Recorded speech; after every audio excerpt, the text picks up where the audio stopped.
Welcome back to the Election Command Center this morning across the country. In just about a minute from now, polling stations across the country will open for the special voting.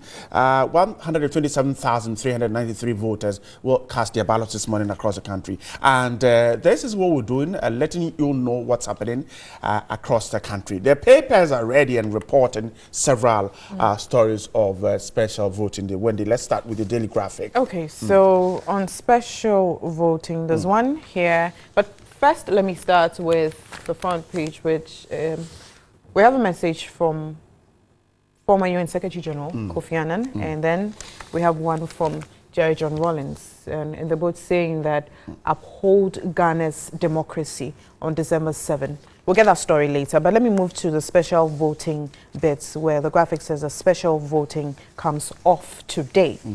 And that story is by Joe Ochere and Abdul Aziz. Says the 2016 general election begins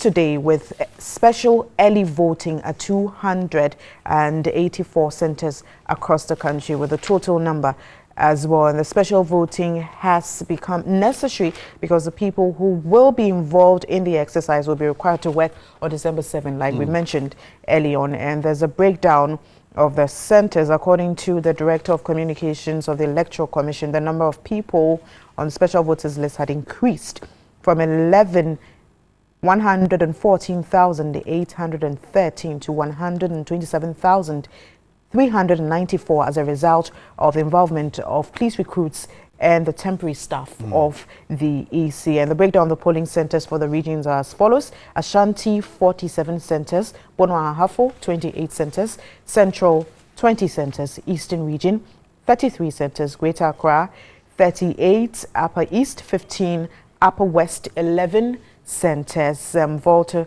26 centers, Western 26 centers, Northern 18 centers. And Kofi Basu says that all the necessary logistics, including pink sheets, ballot papers, had been dispatched to the centers where the special voting will take place. And he added that an inter-party advisory committee, IPAC, meeting in Accra last Friday, representatives of political parties and stakeholders expressed satisfaction with the level of preparation made by the EC towards the conduct of the election. All right, that's the Daily Graphic story. But quickly, let's stay in the Ayawaso East constituency, where one of our reporters, Karin Dodo is there precisely at the Nima police station. Karin Dodo, good morning, and grateful to have you there with us. Now, tell us exactly what's happening there. It's past 7. Has polling started? Yes, good morning. Polling just started, and the first person just cast her vote. But when I got here initially, there was a bit of misunderstanding because the presiding officer told me that as a media person, I need to come here with my accreditation card as well as a letter from the Electoral Commission. But some calls came through, and finally, the man has regarded me as a media person. All right, and so you can go ahead and do your work. But we found out that some centers, Clote Corley in Accra and some parts of the Eastern region, there are queues there. Is that the same picture where you are? Yes, there are about 50 people in line waiting to cast their votes, and the first person got here as at 4:45 a.m. And are you able to tell us exactly, perhaps, how many are in the queue? There are about 53 people in the queue. 53 people in the queue there. It's a police station, so we expect that security is quite okay there. Is that the picture you see around? Yes, there are so many police personnel around, some in the queue to vote, some also on guard watching the whole process going through. But so far, it's been a calm experience and a calm process. Yeah. All right, Carrie, we're grateful.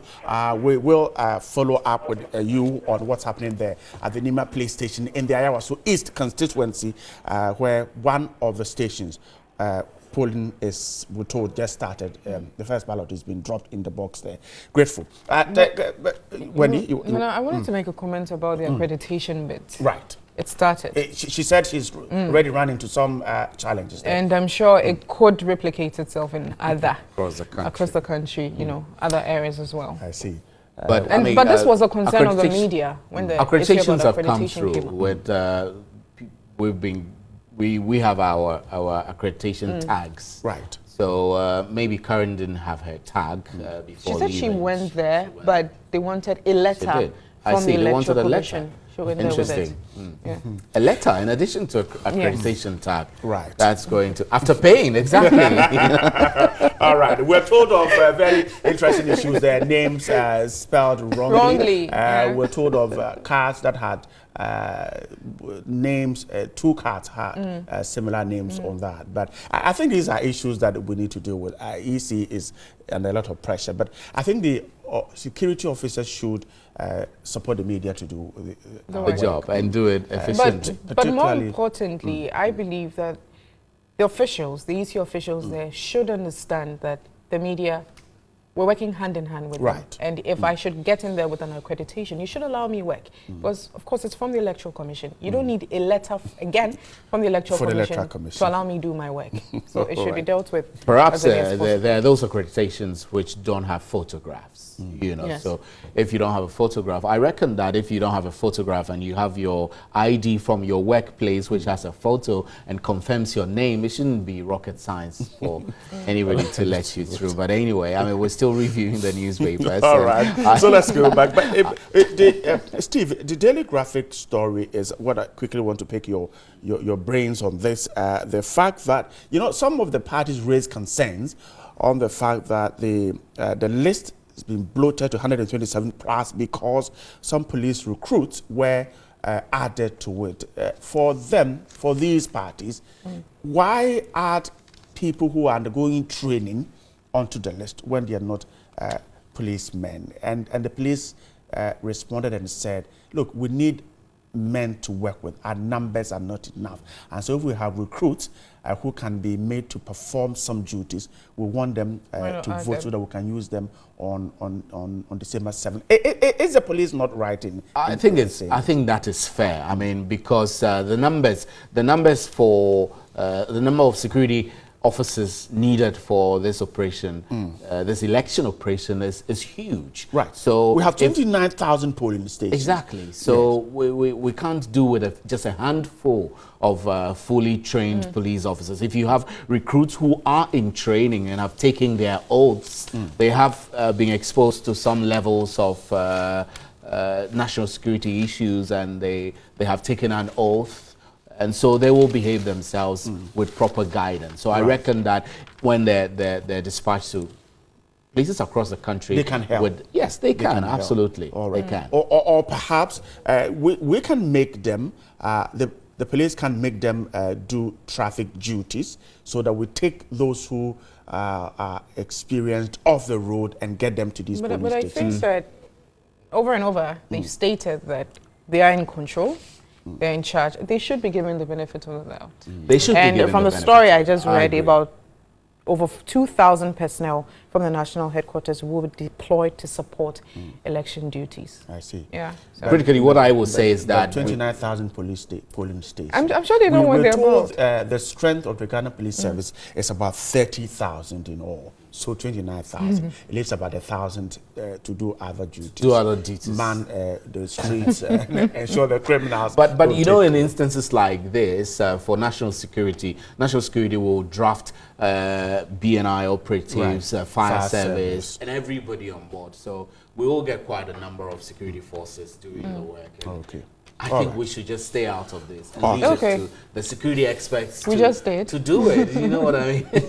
All right. Is the Ghanaian Times reporting any special voting story? The Ghanaian Times front page I have here has don't snap photo of your ballots. So that's the first instruction that is coming from the police chief operations director general of police operations, Christian Tete Yohonu, Commissioner of Police Christian Tete Yohonu. So the front page here, Ghanaian Times, is don't snap photos of ballot papers. And then there is the president inaugurating the ultra-modern hospital, which is the Accra Ridge Hospital. So we do, if you go to page 3, that story is there. Don't take pictures of ballots. And then the the page 4 of the Ghanaian Times also covers the special voting, right, and this has 127,394 people are voting for the special voting today. So all of that is captured. That's page 3 of the Ghanaian Times, and then the same page 3 also has the NMC's move. Is censorship, according to the Supreme Court. You know, right, that the Supreme Court quashed the NMC's move to censor media, and which is good news for us. So, right, that's just the front pages and a couple of pages, and the back page here has illegal miners being cleared from Anglo Gold concessions. The details are all in the Ghanaian. All right, Steve, grateful. And let's go to the Bunahafo region, and some misunderstanding there. Member of Parliament Johnson Kwesi Edu is there, Member of Parliament for Ahafo North South. Good morning, and grateful for your time. Which constituency are you calling us from? I'm calling from Ahafo North Southwest in Ashanti region. Okay, Ahafo Southwest constituency. In Ashanti region, yes. In the Ashanti region. Yes. Not the Bunahafo region. Yeah. All right, we're grateful. So first of all, what is the misunderstanding there? Yes, sir. The issue is about the special voting today. You know, initially we were given a list of special voters, and just last night the list has been changed again. It's the third time the list has been changed. You know, initially those who are doing special voting is based on where exactly you are working currently. You are supposed to go and vote at where you are working currently. But the latest news is that special voters need to go back to their former place, where their former places of work, to go and vote, instead of voting at their current places of work. That is the latest news now. Kwesi? Kweku. Kweku, hold on. Now, you need to clarify this for me. Yes, now, sir. How many polling stations do you have in the constituency? I have 77 polling stations now. No, for the special voting, how many polling stations do you have? We have only one polling station. One. And yes. So what do you mean when you say that voters are being asked to go to their former places to vote? You see, people applied for temporary work of EC, Electoral Commission. People applied for temporary work of EC. And they came from other places to look for a job. For instance, in my constituency, some people applied for EC work from Bantama constituency. So instead of transferring their names to Ahafo to cast their vote as special voters, the latest news is that they have to go back to Bantama to cast their vote. All right. Meanwhile, it wasn't like that. Okay. So that is the latest news now. So we just want to put it on record that every individual who applied for special voter or special voting has to go back to where his name is originally written. Okay. So this is official from the Electoral Commission. That is exactly the case. Right. So the list that you have at the moment, yes, you're saying that every name on that list, EC says the voters should go back to the original place to go and vote. Exactly the case. That is exactly the case. Right. And so which list is going to be used to vote at Ahafo Southwest? Yes, some people are already residents in the district. Some people have already registered in the district. They are going to vote in that very district. But those who apply for EC job from other districts, those who apply for EC Electoral Commission job from other districts will have to go back to their original district. Okay, clarification. So it is not every voter on the list, but those who applied. No, it's not every voter on the list. Okay, all right. It's not every voter on the list. Thanks for the clarification. Now, have you been speaking to issue officials on this? Yes. We just had the news last night around 10 p.m. that we had the news that the list had been changed again. So instead of in my constituency, they were 162. It has now reduced to 147, meaning that the rest will have to go back to their original place. And the most pretty aspect of it is that somebody is in Accra who thought he was going to vote in Accra, but as the list was changed last night, the person will have to travel to Kumasi this morning to cast his vote. All right. So that is a challenge there. Yes. All right. We're grateful. Johnson Kweku Edu is Member of Parliament. I have for North Southwest. That's the constituency. I'm trying hard to.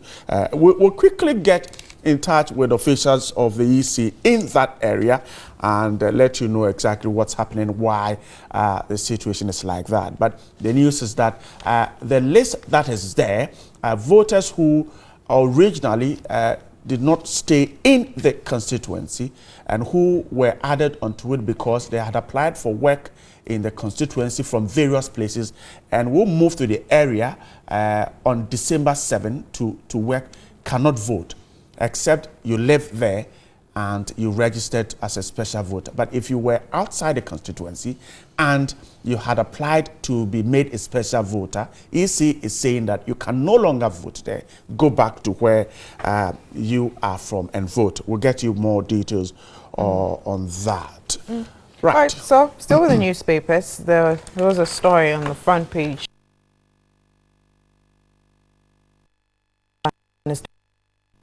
December 7 from former UN Secretary General and also former President J.J. Rawlings.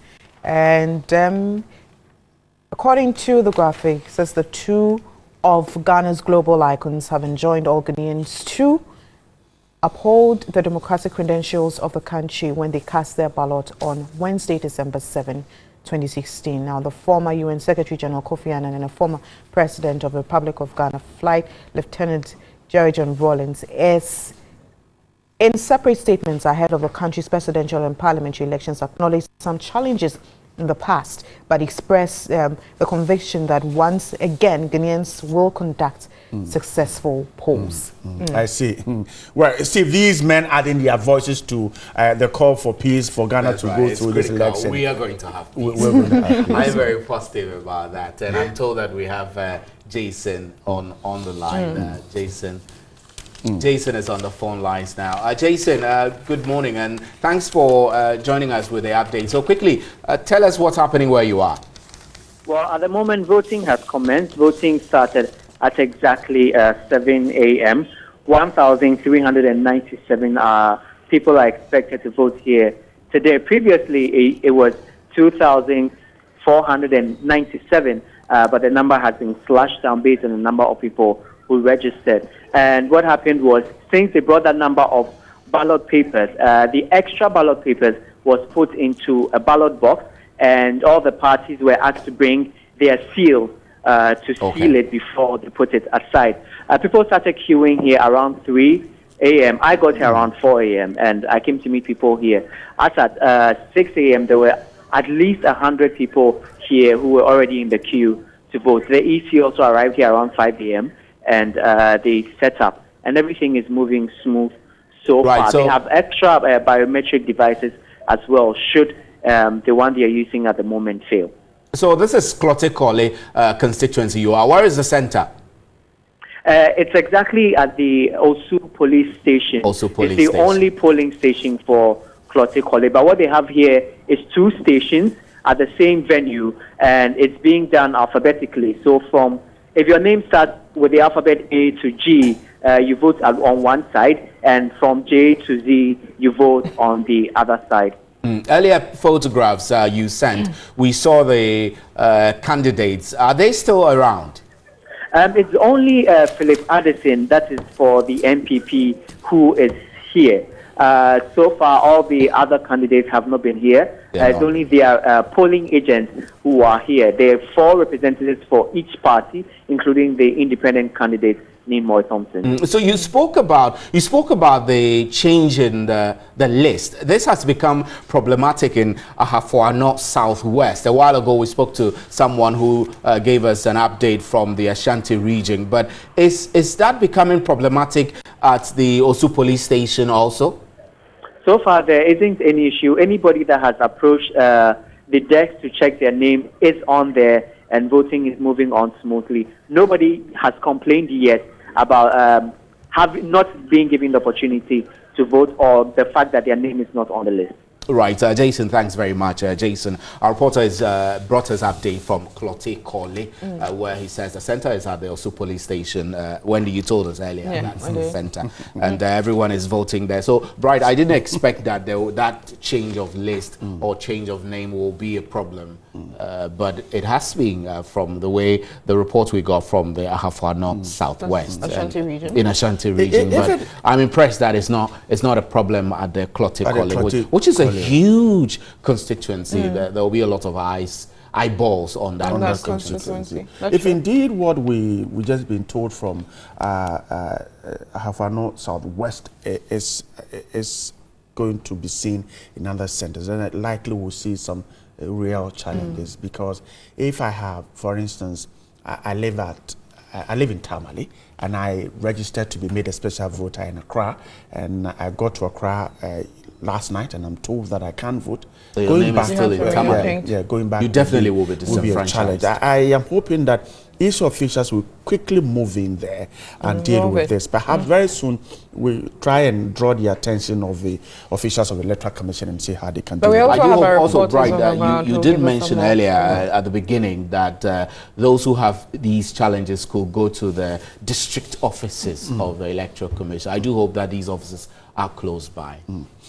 All right. So this is from the Election Command Center. A quick run through of some of the centers. We told you that our men are stationed across the country, and we will tell you exactly why they are there and what they're doing there as far as the special voting is concerned. But let me run through the centers there. As Wendy told you earlier, the Ashanti region has 47 centers. The Bona Hafo has 28 centers. Central region 20 centers.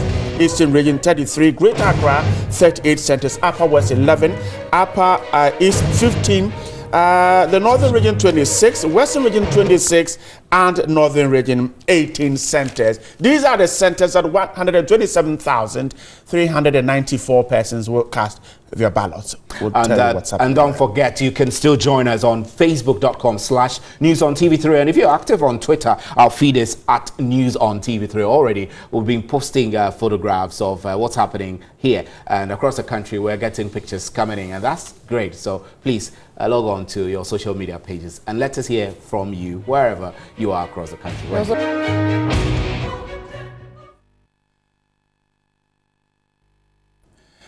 Welcome back to the Election Command Center, and the journey towards December 7th has just started. Polling, we're told, started across centers across the country, and our men and women have filled in on what is happening there. In some places it's all smooth, in others there are some misunderstandings. We're told the EC is moving in to deal with them. But from the Election Command Center, we'll try and take a look at a whole process from how it started, the key stakeholders, what they have done right and what they have done wrong, and how we can perfect this process and speed up our development. That's where we want to take Ghana to. This morning, my guest to help us do the talking to my extreme left is a governance analyst and head of urban and environmental management at the Institute of Local Government Studies, Mr. Frederick Ejakodro. Good morning. Good morning. And I hope you're doing great. And thanks so much for joining us in our studios. You are not voting today because you're not a special voter. No. You are not. All right. You will not be working on December 7th, so that is when you vote. Grateful for your time this morning. And then to my left is the head of the Political Science Department of the University of Ghana, Dr. Bosman Osari. Good morning to you. Good morning. And you are also not working on December 7th. So you're voting on December 7th. Welcome and thanks so much. To my right is the first rector of GIMPA, of the Ghana Institute of Management and Public Administration, Professor Stephen Ade. Good morning. Good morning. You're doing great. You're looking good. The last time I saw you was some months ago. Because life begins at 60. So the real work is starting now. Welcome, Prof, to our studios. And thanks so much for agreeing to join us for this discussion. And then to my extreme right is the senior lecturer and head of the Department for Public Administration and Health Services Management of the University of Ghana, Business School, Dr. Justice Bawale. Good morning, Doc. Good morning. And thanks so much for joining. Thank you for having us. And sure you're not voting today. I should have. You should have. Because we would also be doing a lot of work on, so everybody who is doing some work on December 7th should vote. Okay. Or else all of us should have the opportunity to do early voting so that we can do some other things on the December 7th. Keep our eyes open and watch. All right. Right, gentlemen, I'm grateful for your time this morning. Let's start our conversation because it's going to be a long one. And so, Prof, let me start with you. Now, I am thinking that the process towards the 2016 general elections should have been one that will sit in our homes and enjoy the campaign, enjoy the message, and look at the candidates and smile all the way to December 7th and vote, and then the next morning we'll go about our normal duties. It is not the case. Well, that was to some extent expected. First of all, the former electoral commissioner, the chairman, Afarijan, retired very close to the 2016 elections. A new one was appointed. Normally, I mean, irrespective of who is appointed by the ruling government, the president, will always send some chills, and there were questions about the neutrality of the lady initially. Then, of course, he had to gather some experience on the job.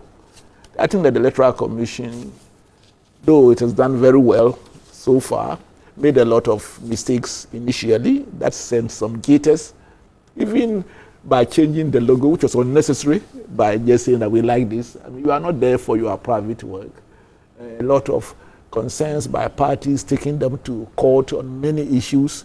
So they insisted on having November 7th instead of December, which on the normal course would have been a very ideal. It would give us more time for transition. But at the time she came in, and it was just too late for this to be done, and I don't know how we could have fared if we had stuck to the December 7th. So a lot of small things, but that has given some sort of concerns. But I think that the Supreme Court must be congratulated, the judiciary, in a expeditious way of handling things. And I think that January, we are going to December 7th with not certainty, but some large degree of comfort.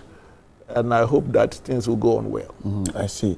We shouldn't have been calmer going into this election, the kind of tension we have. Well, first of all, let me say that part of the tension is media generated. You, the media people. It is not real? I mean, what is it? I say part of it has been. But also we know that there is a high degree of lack of integrity in the political processes whereby people attempt to, tilt things to their favor. Still people keep on looking for macho men, and I'm sure that some of the big parties, including the government, will be deploying people. Issues like, party voters' boxes getting lost.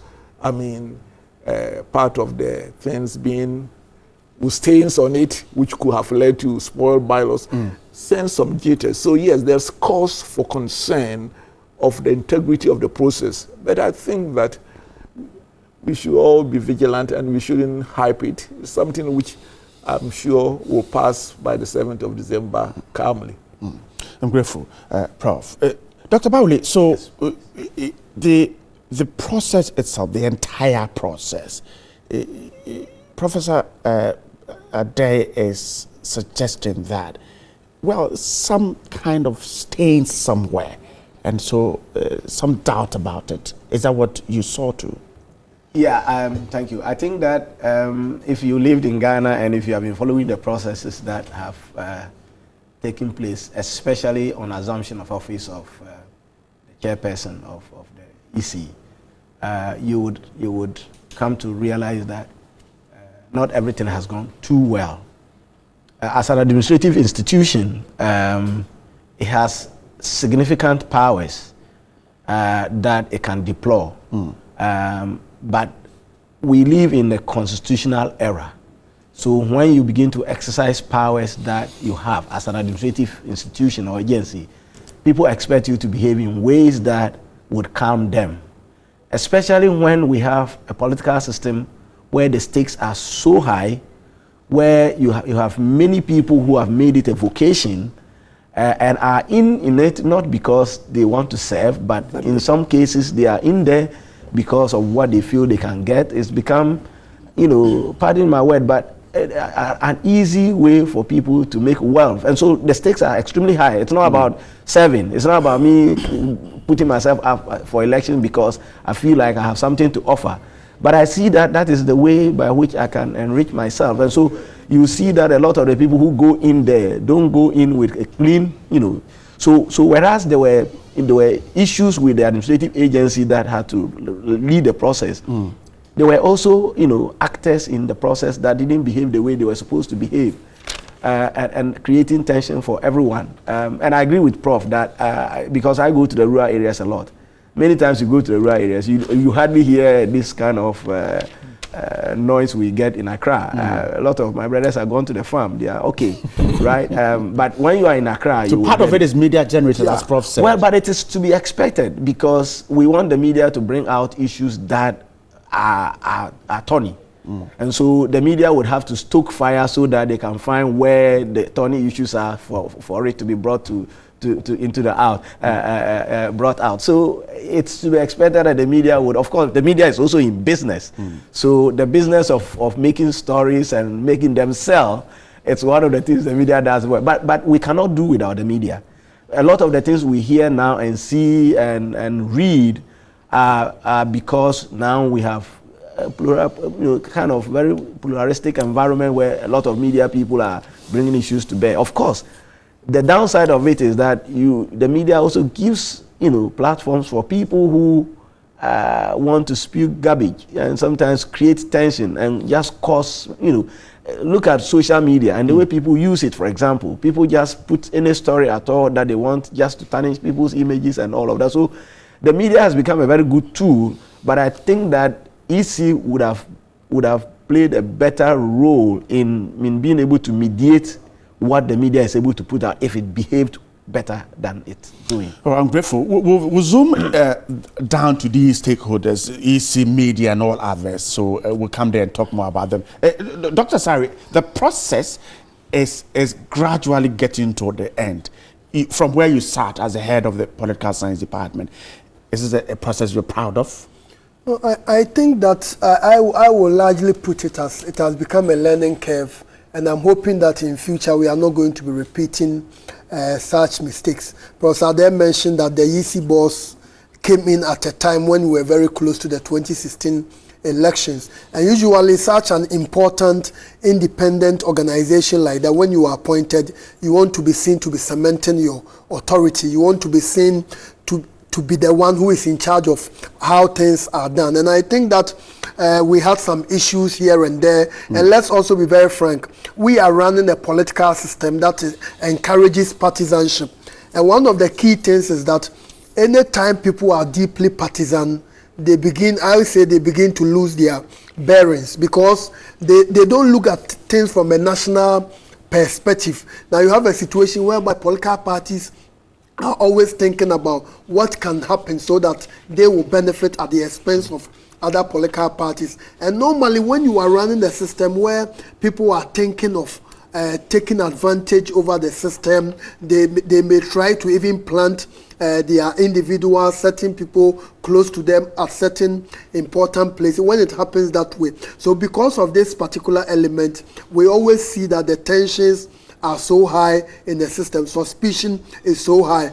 I even think that when it even comes to transfer of votes, registration of voters, we don't even need political party representatives to be there. Because the key thing is that you are 18, you are eligible, go ahead. But we know political parties deliberately would send people go and register when they know they are not, 18. They've not even reached the age 18. But even beyond all these challenges, I think that the EC has learned a lot and they are putting structures in place. One of the key things which so far I've not heard, recently the Nigerians had their election. And before this Nigerian election, people were always using Ghana as a best practice system for Nigerians to look up to. But we noticed that in the Nigerian election, the people they engage as returning officers, highly intelligent people who have a lot at stake in the Nigerian society. So far, I've not heard the caliber of people who have been recruited by the EC to serve as returning officers and all the other functions. So I think that we still, as a country, we still have a lot to learn. But I'm very hopeful that everything is going to be very peaceful, and at the end of the day, the will of the Ghanaian people will be reflected. I'm grateful. I told you earlier that we'll get back to the EC and take a deeper look at their work. And so, thanks for your initial comment. Mr. Frederick Odro, from where you work, the Institute of Local Government Studies, have you seen this process of democracy, or perhaps these elections where the campaigning efforts at getting things right, the electoral commission's work of the political parties, do you see them carrying the people along, the local people, the grassroots people, the local level there? Do you see them carrying them along and letting them be part of this process? Is that what you see? Your initial comments? Yeah, I believe that people have been much involved in the process, but then you go back to the political system you're operating. First and foremost, we've put too much power in the hands of the executive. The executive does so much appointments, and this leads to what we will call political patronage. A lot of people are out there knowing that if my party is in power or my party loses power, I have so much to lose or to gain. So it breeds the situation where people will do anything and everything to ensure their party is in power. So that's one of the first problems that we have. Then already mention has been made about the late appointment of the EC chair, the changes that the EC has been going through at the time that there were other things that needed to be done. The problems we've had with our the various court cases, some of it I think was not necessary. It was brought upon ourselves by the system that we chose to operate. All these things have not been helpful. Mind you that there's been quite a number of reported cases of violence in some parts of the country. And all these things breed tension. I don't like blaming the media too much, because for me, I always think the media is a reflection of what we are. So the media will only mirror what the society is projecting. So that is the issue that I think. But I'm very happy for one thing. I'm happy with the level of commitment from the political parties. Now you go to certain countries, like in the Western world, now a lot of people are refusing to vote. Voter apathy is setting in.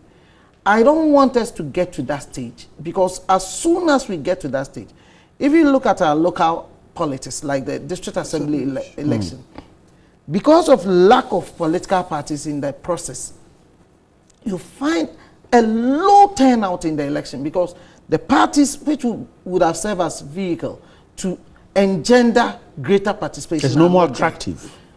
It is not that I wouldn't say it's not attractive.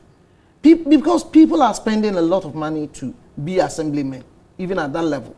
But then they don't have the vehicle, which the kind of vehicle that the political parties present to garner support, garner greater participation. So I think it is good. But if we can start working on the patronage system, that we come to see election as not do or die affair, I think the tension can go down, that we can have more issue-based electioneering, and I believe we'll be better for it. I'm grateful for your initial submission. Now, let's now zoom into the work of the Electoral Commission. Dr. Asare, I'm starting right with you.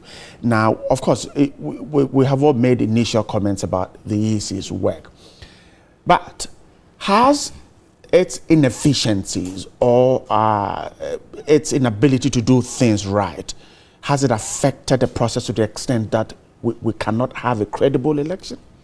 No, I am very optimistic that we are going to have a credible election. But the reality is that for many Ghanaians and for the Ghanaian people specifically, I think you realize that people have several suspicions. There are several conspiracy theories out there, and we always even hear the political parties, the way and manner they are stressing that their agents must be very, very vigilant. All this send a clear indication that people don't really trust the EC as an institution. But to be frank with you, this is something we have been doing for several years, and if I'm getting it right, this is the 7th time. Right. And if we have been doing it severally, at a point we should be able to get to the level where we will say, oh, we have so much confidence in this particular institution. Because if we are not very careful, people always say, oh, these countries, they cannot get things done. Ghana is one of those countries, and I don't think that label is good for us. And I also think that in spite of the challenges with the EC, etc., the political parties are also largely blamable for some of the problems of the Electoral Commission? Yeah. Well, you have a situation whereby at times the parties may even be stoking tensions. There are certain things that can be discussed at a certain level, and the media will not even get to know about it, just to be able to resolve the differences. I think Mr. Odro mentioned that we have two parties, and they are contesting. The tensions are very, very high. And they have supporters who are also keenly interested in the process. And let's be very clear. We live in a country where there are many Ghanaians who don't understand the game of politics. There are some who even still think that once someone does not support the party you support, you can go ahead and even attack the person. So once you have that situation, political parties must be very, very decorous in the way they talk about some of the problems of the EC. And we also don't like the situation whereby it appears as if any move of the EC, you are going to have the governing party supporting it. Then you are going to have the opposition parties saying this is not good.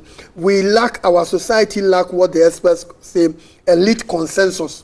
Right thinking people should be able to agree on certain common things. And when it comes to elections, that's why I have always maintained that if even you are a leader and you know people in this particular community, they will vote against you, make sure you put the right structures in place for them to be able to exercise the franchise. That is what the democracy is all about. The democracy we are practicing is the representative, is the individual. The Ghanaians are going to elect some people to make the decisions for them. So any attempt to disenfranchise, to prevent some people from taking part in the process. But we have situations whereby political parties deliberately will do certain things just to undermine the support base of the other party, and which is not good. What about the claim that, look, when there are issues, they try to get to the commission, but they don't get the response, and so the only option, or the option, is to go to the media. But Dr. Bosman, please hold on for me before that. But let me take you to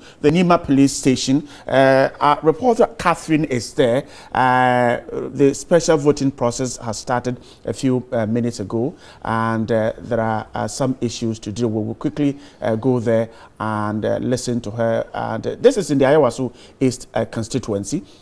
Precisely the Nima police station is the polling center. We were told this morning there were some issues they had been resolved, and Catherine will fill us in on exactly what is happening there. The Greater Accra region, a lot of the centers are quite okay this morning. Catherine is ready on now.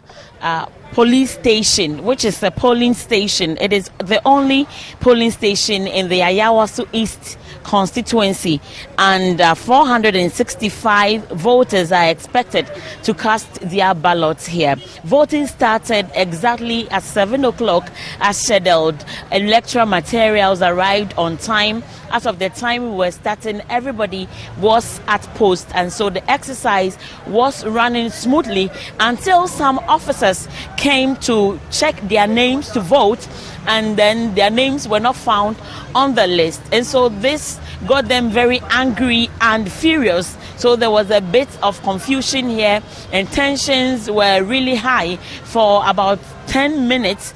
Voting was held because they said they were not going to allow other people to vote if their names were not there, because they were not sure if they will be allowed to vote on the 7th. But as I speak now, things have been explained to them. tempers have been calmed, and so the exercise has assumed or resumed smoothly. So far, about 43 voters have successfully gone through the process, cast their ballot, and have peacefully left the polling station. But as I speak, people are still here.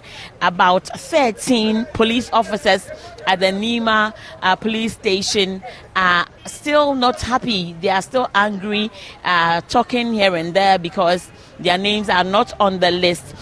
We also found 2 party agents, that's the NPP and NDC. They are the only parties that have their agents here. None of the other parties contesting have any agents here to observe proceedings. We also have the ECOWAS observer group here. The EU observer mission also just arrived, and then they are having a series of meetings with the returning officer and other electoral officials. And so I am looking forward to speak to the returning officer to explain things to us, how it happened that people do not find their names here, because apart from the police officers, some people also came and couldn't find their names. So I have with me the returning officer, Innocent Azila, to explain to us what is happening. At the moment, the security men who voted, who registered and are supposed to vote before they go on their official duties, some of them cannot find their names in the register. Why? The reason is that some of the names that were submitted by their office to the EC to be captured were not captured. We don't know whether they presented the names lately, so they were not captured. Even those EC officials that are the polling officers, some of their names have not been captured.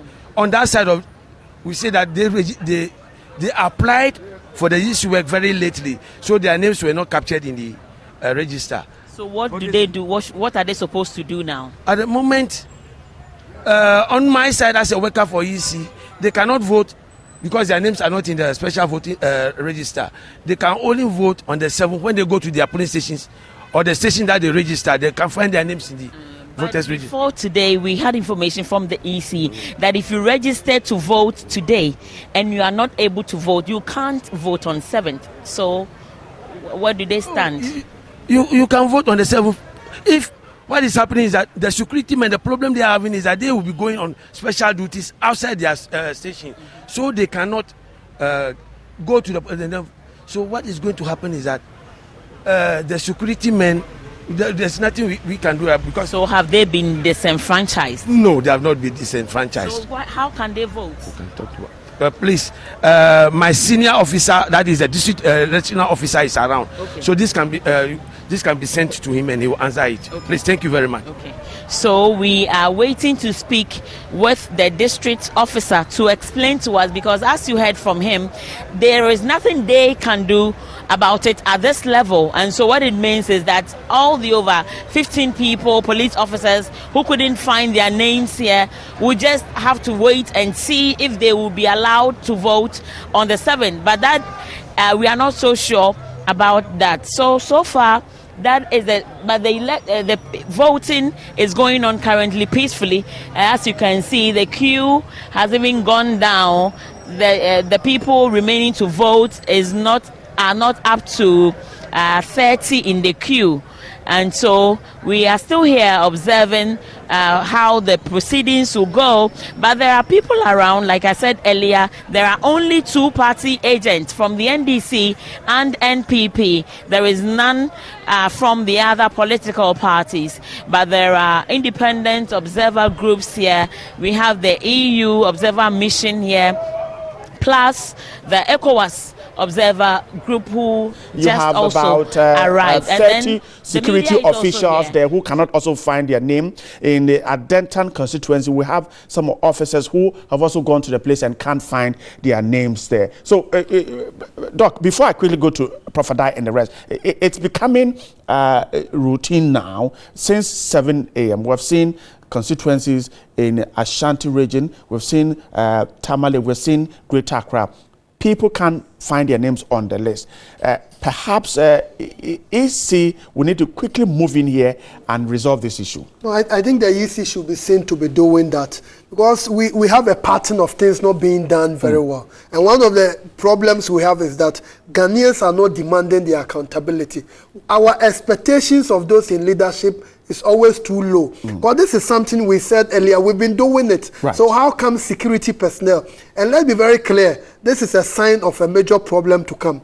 We even had police officers, and these are people who have gone through some training. We expect them to be very peaceful in the way they approach certain things. But some of them were like, no, once our names are not there, if we are not voting, others... We can't allow the process to go. So that means the EC must be seen to be acting. Because this is an agency, as a country, we are spending a lot of money. And you know, the chairperson of the EC, just like the conditions of service, justice of the appeals court, 2 other commissioners, almost like the High Court, and we have several commissioners, workers who are paid by the taxpayer. So the taxpayer cannot be paying people and they cannot get the job done. So I think they should quickly move in and ensure that these people are able to exercise their franchise. I'm grateful. Professor Dai, so we were zooming down on the EC, and then quickly this comes in. In fact, this is not the only complaint we have received since voting started at 7 a.m. From the Ashanti region, from the northern region, we have also had reports of officers not finding their names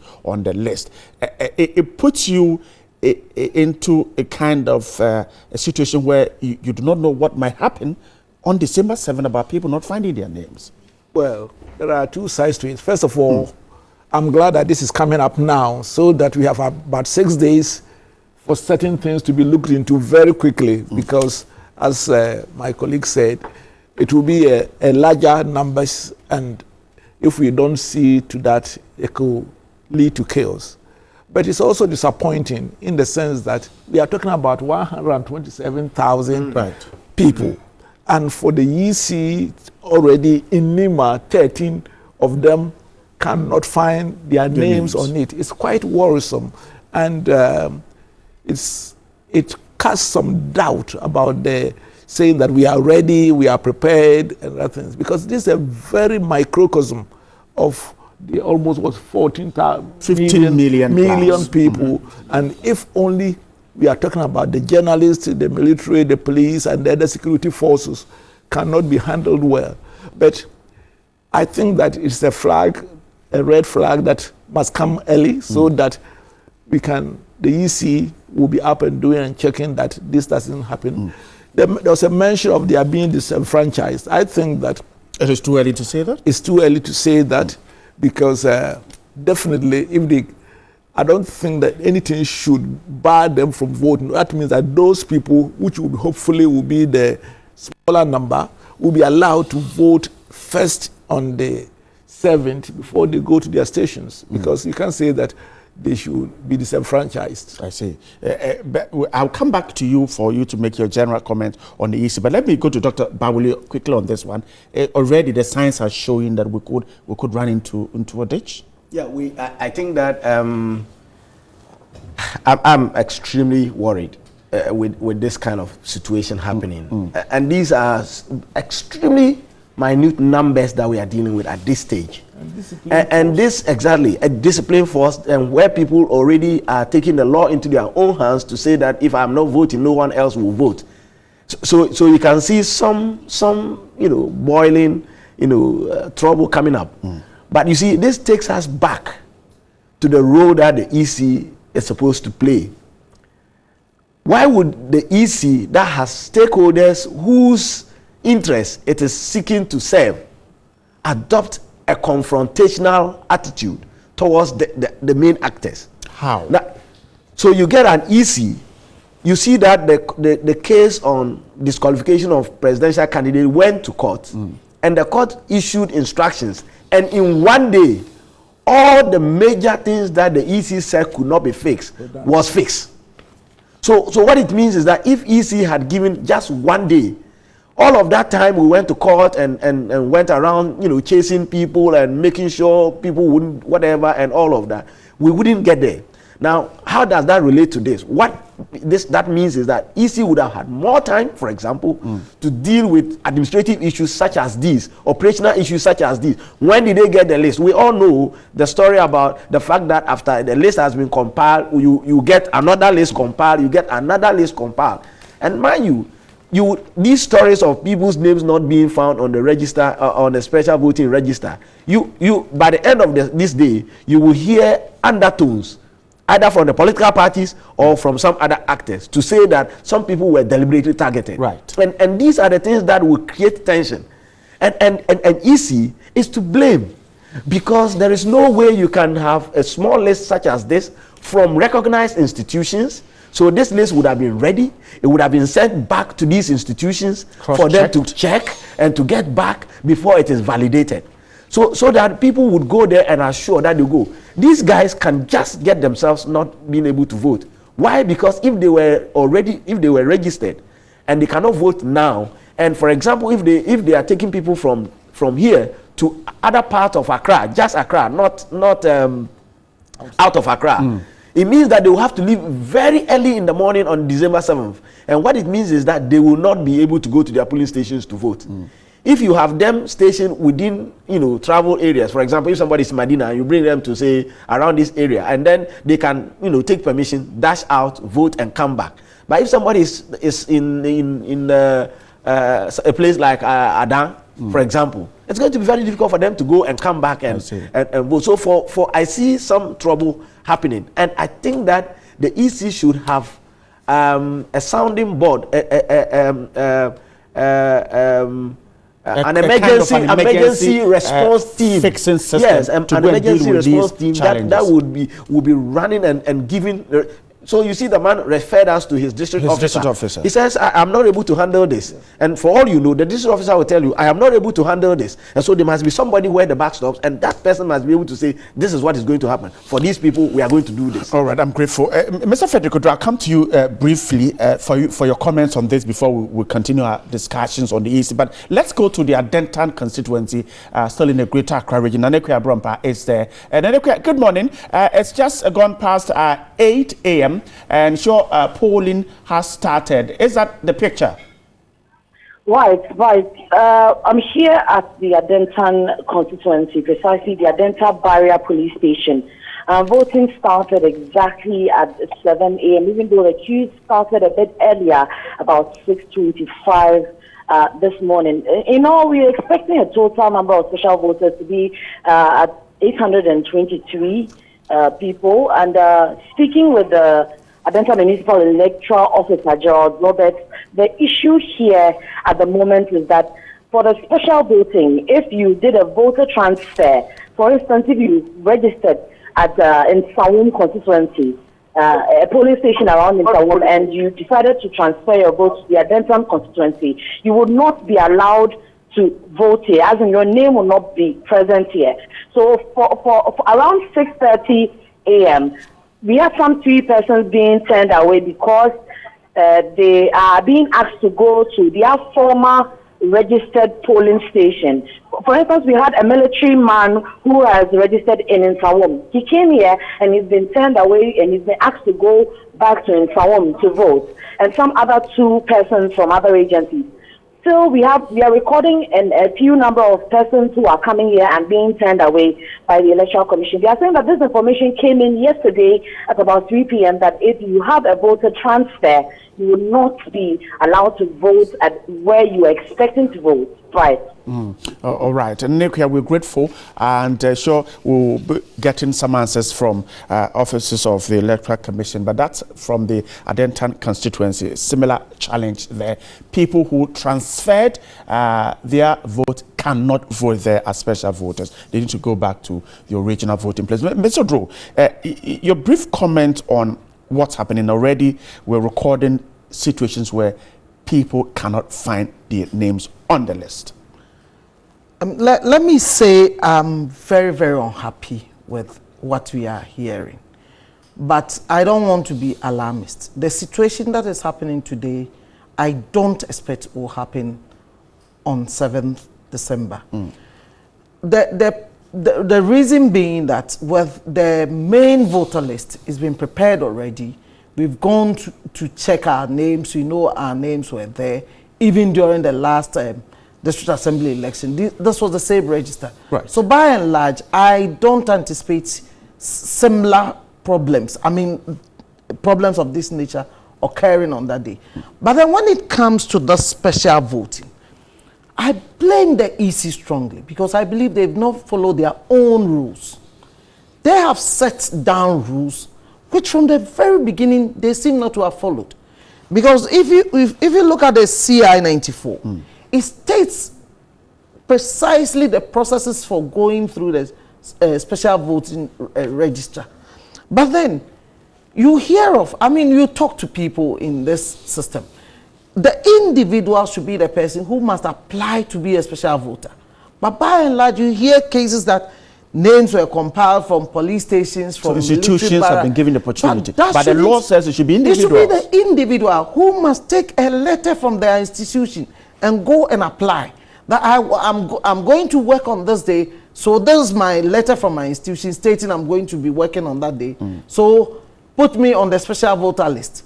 Then it shouldn't have been the electoral commission officers. It should be the returning officers for the constituencies who should have received this. But sometimes you hear of lists being sent to the district offices and all these things. So this is where fundamentally the problem is coming from. And I blame the EC for it. But I'm very happy for one thing. Fortunately, the political parties have been more cooperative in this. They have tried to work with the EC. And although they have flouted the rules, their own rules, because even the timing that some people were coming on board was wrong. Because the rules say 42 days. To the date of voting. And even as of last week or two, we are hearing some new names coming on that list, which shouldn't have been. Is the EC justification that, look, we prefer to hurt the law than to cause chaos by not getting these persons registered and therefore meaning that they can't work on December 7th. And so they decided to hurt the law. Is that a justifiable reason? I want to hear this from this particular commission. Because this is the commission that has tried to, take people off the list for infractions, one person not being there, one person not being there. So I believed that they wanted to go by the rules, which is good. Because if we say we are playing by the rules, and we all play by the rules, even if you take it to the highest courts and you've indeed flouted the rule, the court will say, no, you flouted the rule. So I think they have brought this upon us, and let us all cooperate. It is not a fatal injury, as far as I'm concerned. It's not a fatal injury, but the blame should be fairly and squarely placed where it is. I'm grateful, Mr. Frederick Kudro. Professor, now the work of the Electoral Commission, where we get more information from our people on the ground, we can go ahead and talk about them. But have we bastardized the commission to the extent that we are losing the confidence that we should have in the commission? Yeah. Have we done that? Let me just quote an Akan proverb and says that, your pam particular son, you're too careful. At a certain time, you drive away the tigers, yes, before you advise the goats. Because if you advise the goats in front of them, they'll be eaten before. I think that we must all be careful at this moment. Everything that we can do to help and the parties, the individual Ghanaians, for the EC to go through it should be our priority. And I think that I would say in that regard, the EC must take all the necessary steps to resolve these infractions and the difficulties so that we will go through next week, Wednesday, safely. As to whether the EC's shortcomings have been exaggerated, I think that largely the EC brought these on themselves. And I will, as I said by my quotation of the Akan proverb, I think that all of us should, at this stage, be looking at the positive.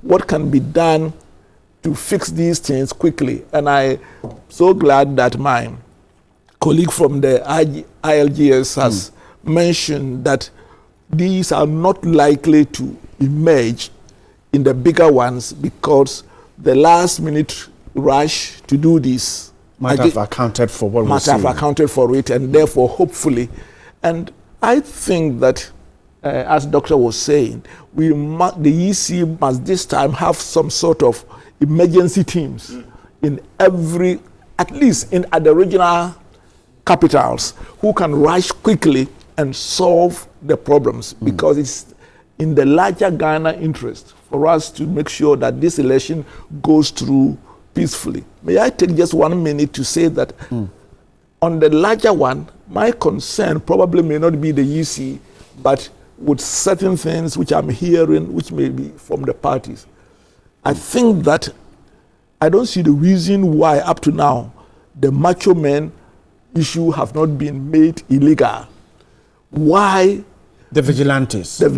Why motorbikes which are used for these clandestine activities should not be banned within 1 mile or 1 kilometer radius from every polling station? These are certain The police has made some announcements that they're not going to stop these persons. Yes, they will stop them from coming there. Yeah, no, you make it as a rule, and it's announced that during the elections, we will not allow, say, half a kilometer, no motorbike can go, because they use it as transport, so they should be able to get close to. Yeah. But within certain radius, we will not allow this to go on. There are certain simple things we can do to stop all these infractions and the challenges. And I hope that the police will do. Again, I believe that if possible, much of the military should be in the far background. Let the police go and do their job. And I'm worried, for example, why coming to an election, the police have stopped the barriers which were there ordinarily. This is the time that people can move small arms and have fake ballots going here and there. And then that is the time that the police has withdrawn on the highways, all the barriers, which when we didn't have any elections, you used to harass us with. These are the things that make me a bit uncomfortable. So this must be seen in the larger one more than what we are recording at the moment. These registrations, because I think that we may not have those ones. All right. These are where the trouble comes from. I come back to you, Prof. But let me go to the Okaikwe South constituency at the Kaneshie police station. It's a polling center. Sarah Paku is there from 3FM. She's just joined us on the phone now. Sarah, good morning. And for you at the Kaneshie police station, what is the situation at the moment? The voting actually started at 7. We have all of them being security personnel at the Kaneshie police station now. But the issue here at the moment is that over 15 of the police officers here can't find their names yet. And EC district officer, Madam Eunice Yebuakwe, is actually telling them to tell the police personnel, the IDP actually, to redraft their program for the election so that they can go to the various places where they are supposed to supervise the elections and vote there. The situation is quite dicey here because they are agitating here and there, insisting that this is where they've been voting, doing special voting, so they want something to be done for them to vote. But aside that, I would say the exercise has been smooth. Agents here from the various political parties are satisfied, with the exception of names of the people not being found in the register. Sarah, is there the signal that these 16 persons will be allowed to vote because EC officials are there and perhaps are sorting the difficulty out? What I'm actually gathering on the ground is this is where they vote, but the register here has been changed. I'm reliably informed that they came to cross-check their name to ensure that their name would be on the register today.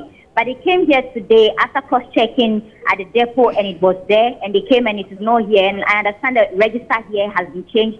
I don't know how it happened. I was trying to get the presiding officer here, the EC presiding officer, Joseph Porter, to explain to us. But he says he's very busy. He can't speak now. But as you can see, the people here are not very happy with what is happening. I'm grateful. Sarah Parker is a woman there at the Kaneshie Police Station, your Kaikwisa constituency. We'll be getting you more from men and women across the country, and we'll tell you what's happening there. But the key thing now is about these names that can be found on the list. We're also working hard at getting the Electoral Commission quickly to tell us how to deal, or how they're going to deal with this. But Dr. Baule, let me come to you now. If the EC finds itself in such a situation and we are unable to deal with it, then we're going into December 7 with a kind of an election that perhaps we'll not be too excited about? Well, I think it's too early to say that the outcome, of course, every election will have some infractions, some minor issues and all of that. What scale of these will we consider acceptable? For example, if I were to contest and if I lost, will I consider these things as significant enough to have caused my defeat and all of that? So those are the things that questions that people will be asking. People will be asking the extent to which problems like this have contributed to their loss or the win of their opponents. And so I think we should go slow on projecting already into what the outcome would be. So it's important to be careful so that we don't preempt some reaction from people. But it is important that as an institution responsible for organizing this, you won't take these things lightly. So whereas we are not preempting anything, we want to preempt the EC to anticipate that there will be issues and that there are already issues. And so what are we supposed to be doing? So for example, what instructions have been given to district electoral officers, for example, constituency electoral officers, for example, on how to react to there should have been procedures established.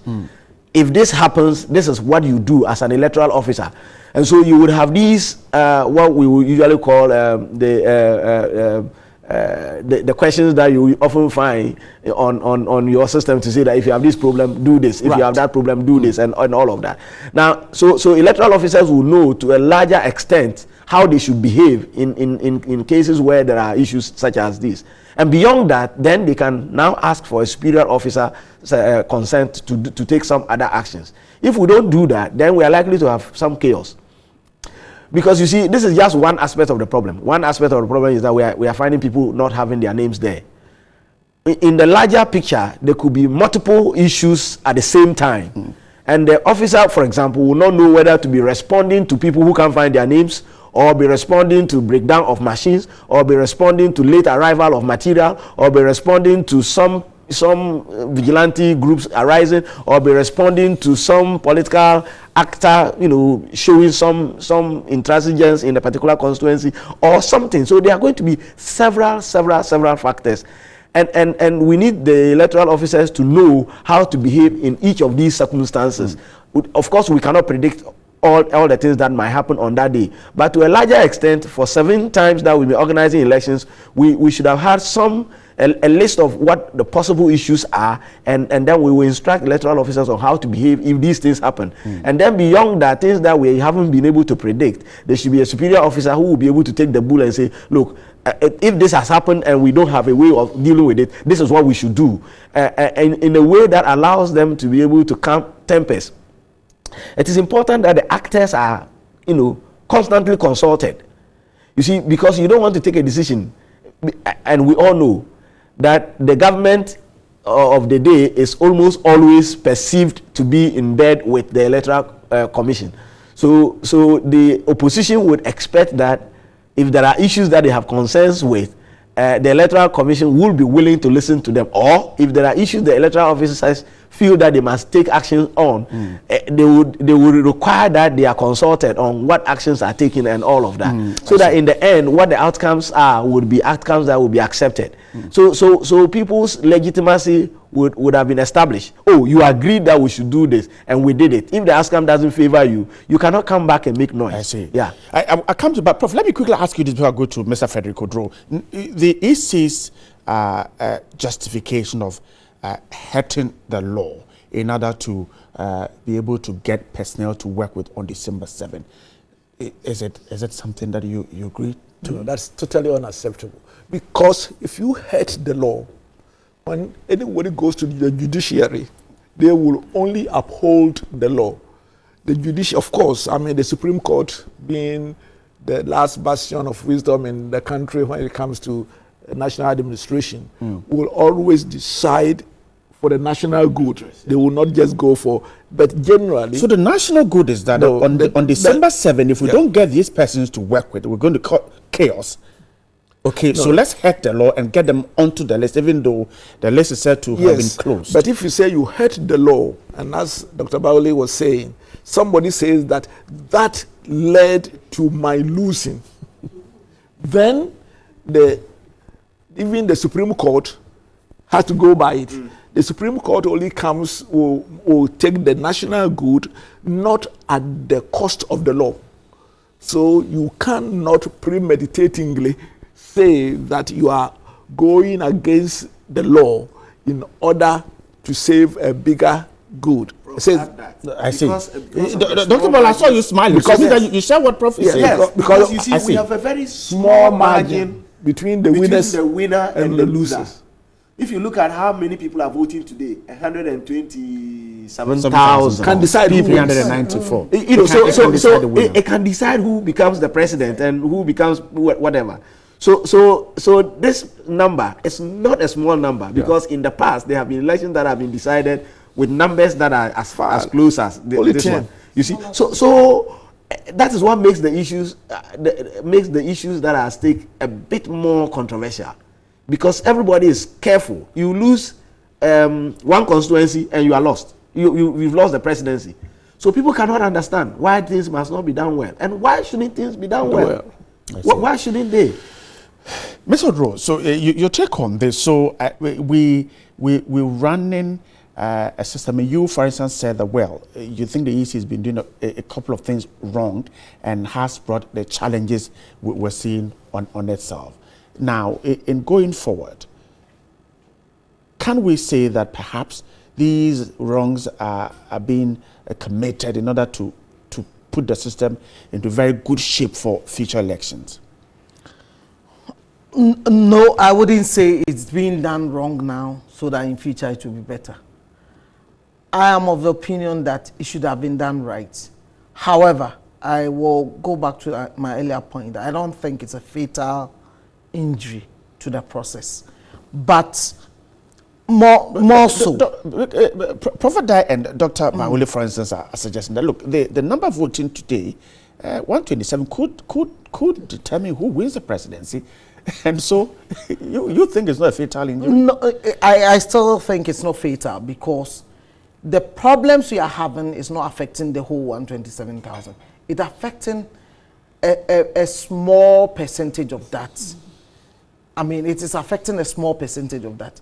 But that does not make it right. That is not to say it's only affecting a very small percentage. Here is somebody, an officer of the law, saying you are not allowing me to vote, so I won't let anybody vote.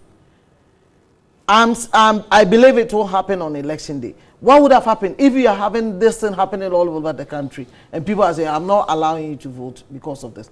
But this tells us that the EC must engage a lot more with the key players. Between now and December 6. Every time. For instance, I think it would be helpful if they can set up a command center with all the representatives of the key players there, including civil society and security personnel present, so that if some of such situations occur, they can come up and say, okay, this shouldn't have been, but let's all agree to work on it like this. Now, I mean, there are instances, even from yesterday, I heard about the case in Tema, the case in Efutu. There was also another reported case in German North, that political parties were saying that they feel that the voter list, the special voter list, was not right. Already there were rumors. I mean, on social media, people were saying some people are deliberately being disenfranchised. That I believe is what is leading to this kind of unhappiness going on. So I think that the EC should work closely with the political parties, especially because some of them said, "Okay, we are not going to." I remember, Mr. Markin, Alexander Fenya Markin. Yeah. I heard him on air say that. Well, he's found that there were some people who are not supposed to be on the list, and they were going to resist those people from voting. Stop them from voting. They said some of those people are not election officials. They are neither security officials nor journalists, but their names are on there. So they're going to be there and stop the people from voting.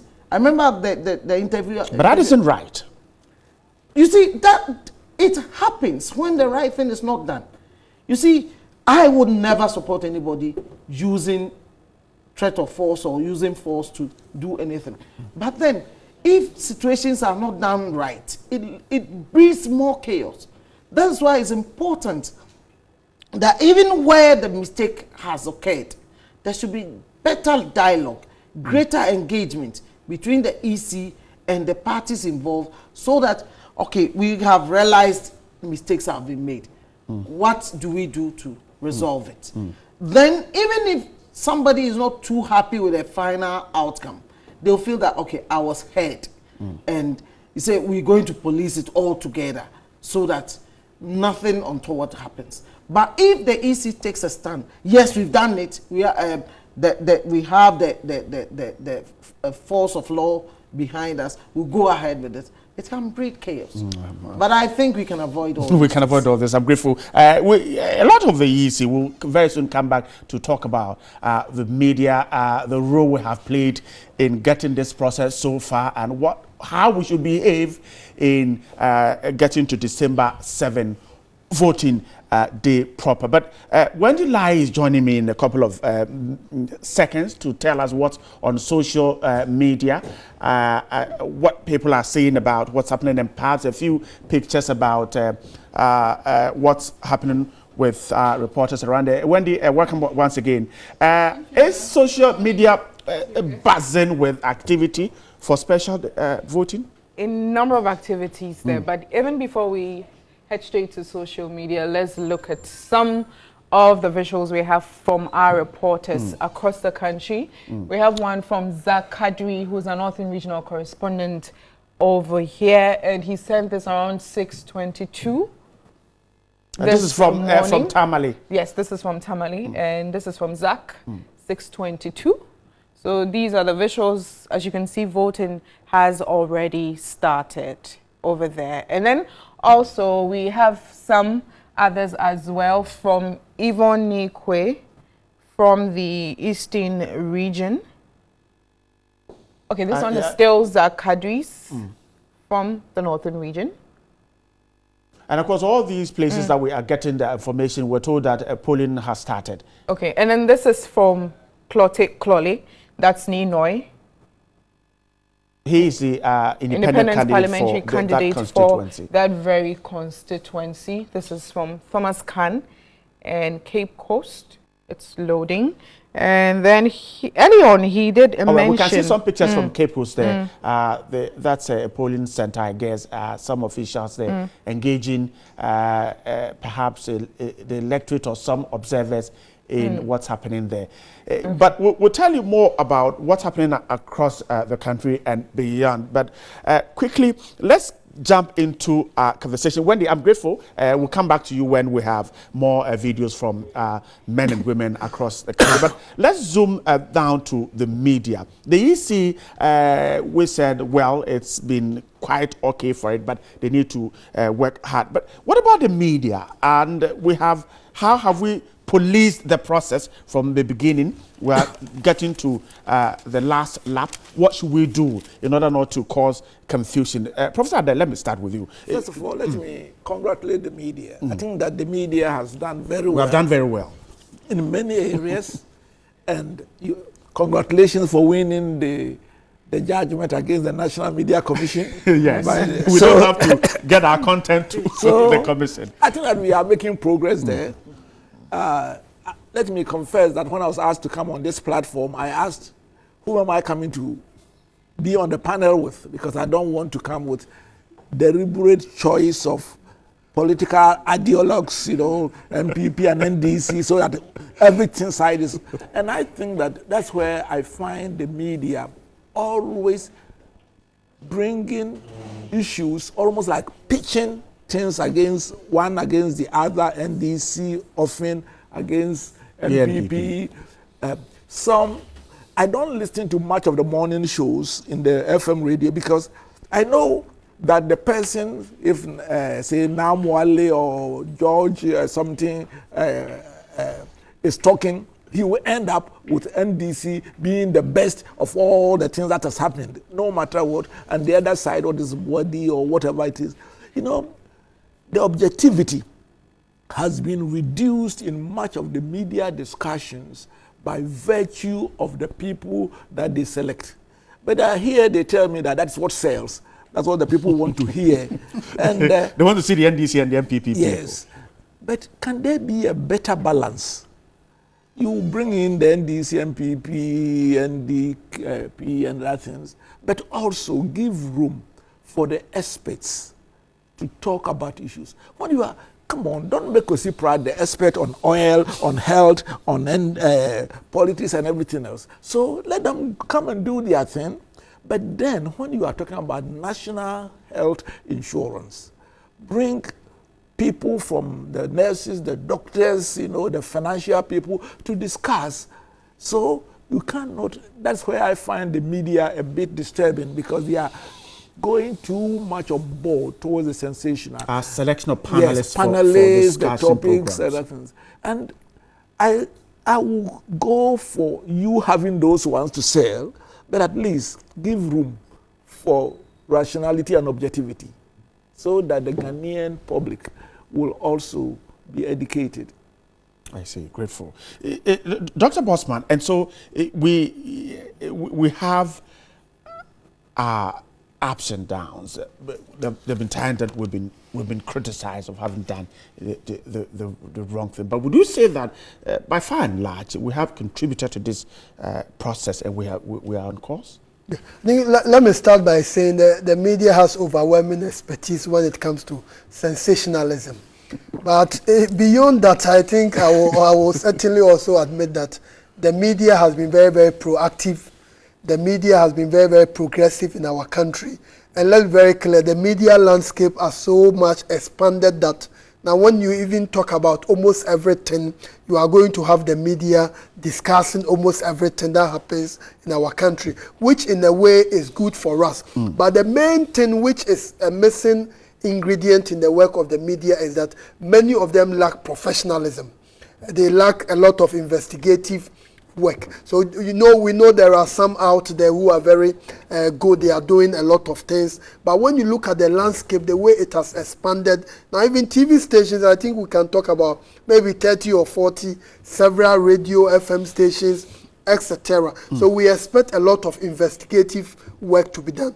When you look at Ghana, this is a country practicing democracy. I think we mentioned earlier that some of our state institutions are not being so accountable. We hear a lot about corruption, sanitation problems, etc. So we expect our media to be highlighting these things. I think someone mentioned that the media is a reflection of the Ghanaian society. So we expect the media to be talking about the things that concern the Ghanaian people. Sanitation is an issue which must be highlighted, but we always hear the media of things that are very sensational, some skirmishes here and there, some violence here and there. All these things are very, very good, but we want the media to do a lot of analytical work, a lot of research. I know all of us were following what was happening in the U.S., and you'll be hearing in U.S., ABC and MSNBC, they've come together, they've conducted something to give us a picture of how things are happening in the country.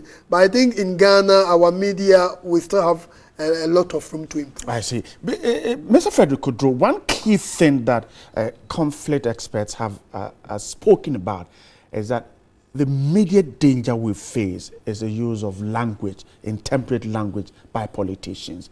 And of course, it is through the media that they spew out these dangerous words. How do we check them? How can the media check or stop these politicians from making these statements, particularly when some media houses are owned by these politicians? I don't have any problem with even a media house deciding that we are supporting this party or supporting the other party. That itself may not be a problem, because even in the most advanced democracies, you have media houses taking stands, always tilting to the left or to the right. So it shouldn't have been bad by itself. The problem arises where media houses would just allow anything to come on their airwaves. I want to see a time that a media house will stand up and say, this person does this in this way or that way, so henceforth we are banning this individual from our network. Make it a bold thing. You see, we are refusing to name and shame. I know I do listen to a lot of the radio stations and TV stations, but you see, by and large, those who are taking partisan or taking particular stance can lose out, even on advertisement, because everybody wants to send their message to where they think a broader larger of the society, where they want to see credibility. So I'm happy, for instance, this morning we are here and nobody is representing any political party. For as long as we can keep doing this sort of thing. Mr. A minute, these are pictures from the central region on your screens now. Voting already started. These are stations that you can see people voting there. Mr. Please continue. Yes, so I would continue to urge the media houses that are doing well, and I can say TV3 is doing extremely well. Please go ahead and stop some of these people from being on your network, because some people, as soon as they start speaking, you know they're going to insult one person or the other before they finish whatever they are going to say. And you ask yourself, what are you doing? Are you insulting your opponent or you are selling your message? Whatever you do, I keep telling politicians that whatever you do, you may have your core supporters, but there would always be that 2 to 5% of the population that will always look out for this year who has got something that I can be proud to be associated with. You may not always, yes, your core supporters will support you. Your core supporters will listen to a particular radio station. But maybe the people who want to get a broader listen would always tune into stations, because you know that, as for the station, if I tune in, it's going to be MPP or NDC. It's going to be... So our job is to stop these politicians. You have the power. But on the background of the fact that these politicians own the stations. Well, if they own the station, and for instance, a particular station, I believe that this station, for instance, I believe this station belongs to Party A. And I want to present myself as an independent analyst. There's no way I'm going to appear on that station. And then people will begin to say, why is it that on this particular station, always this type of people are appearing? If you present yourself as independent and credible, you may be owned by whoever, but they know that even the editorial content is not controlled by the owner. So everybody will feel comfortable coming on your air, and that is why you're going to earn the credibility that every station must seek to have. But if you don't want to be credible, if you want to be seen as having a tainted, or you always see things from a particular perspective, people who want to stay in the middle or who want to be independent will say, what have I got to do with this? And it can hurt you as a station. You will lose revenues, because some advertisement that you might want will never come your way. And the bottom line is also money. You need money to run the station. Unless you think the station is doing something else for you, that you don't care about the revenues coming in. We can serve as a check on ourselves. Dr. Bawuli, now, sanctions sanction. Some have said that it can't stop the practice where media houses allow people to make all kinds of inflammatory statements. The Media Commission is there, the Communication Authority is there, and yet the argument is that they don't seem to be biting hard enough. Well, I think that if we expect the gatekeepers to punish media houses, we would also expect media houses to punish individual, staff who don't do their work well, because in the end, it is a group of people or someone who will moderate the show. So you are moderating the show this morning. If you allow me to sit here and insult the president, for example, and then you walk out of here, you might not have any control over me as an individual talking, but your station has control over you as a staff. And so you go there and you get sanctioned. So what will happen is that next time, if we were to get on, you will be careful how you moderate your show. So whilst we expect the Media Commission and whichever regulatory agencies there are to police the media landscape, I think the media houses themselves should also police their staff. We know journalists taking money from political parties to do their bidding. We know journalists who are not journalists, quote unquote, but they are political activists who have shows that they run. And sometimes these are the shows that give us a lot of problems. So whereas we expect the NMC and other agencies to regulate, we will expect the media houses themselves to regulate. One of the things I don't see a lot happening in the Ghanaian media is specialization. When you train, medical doctors, when they all finish, they are general practitioners. But after a couple of years, they begin to specialize in things that they feel they want to do. We want to see the media, getting people specialized. So you have a lawyer who is a media person and comes and talks on issues of law. You have a media person who is a political scientist and understands polling. And therefore, we question whoever comes out with the pool results.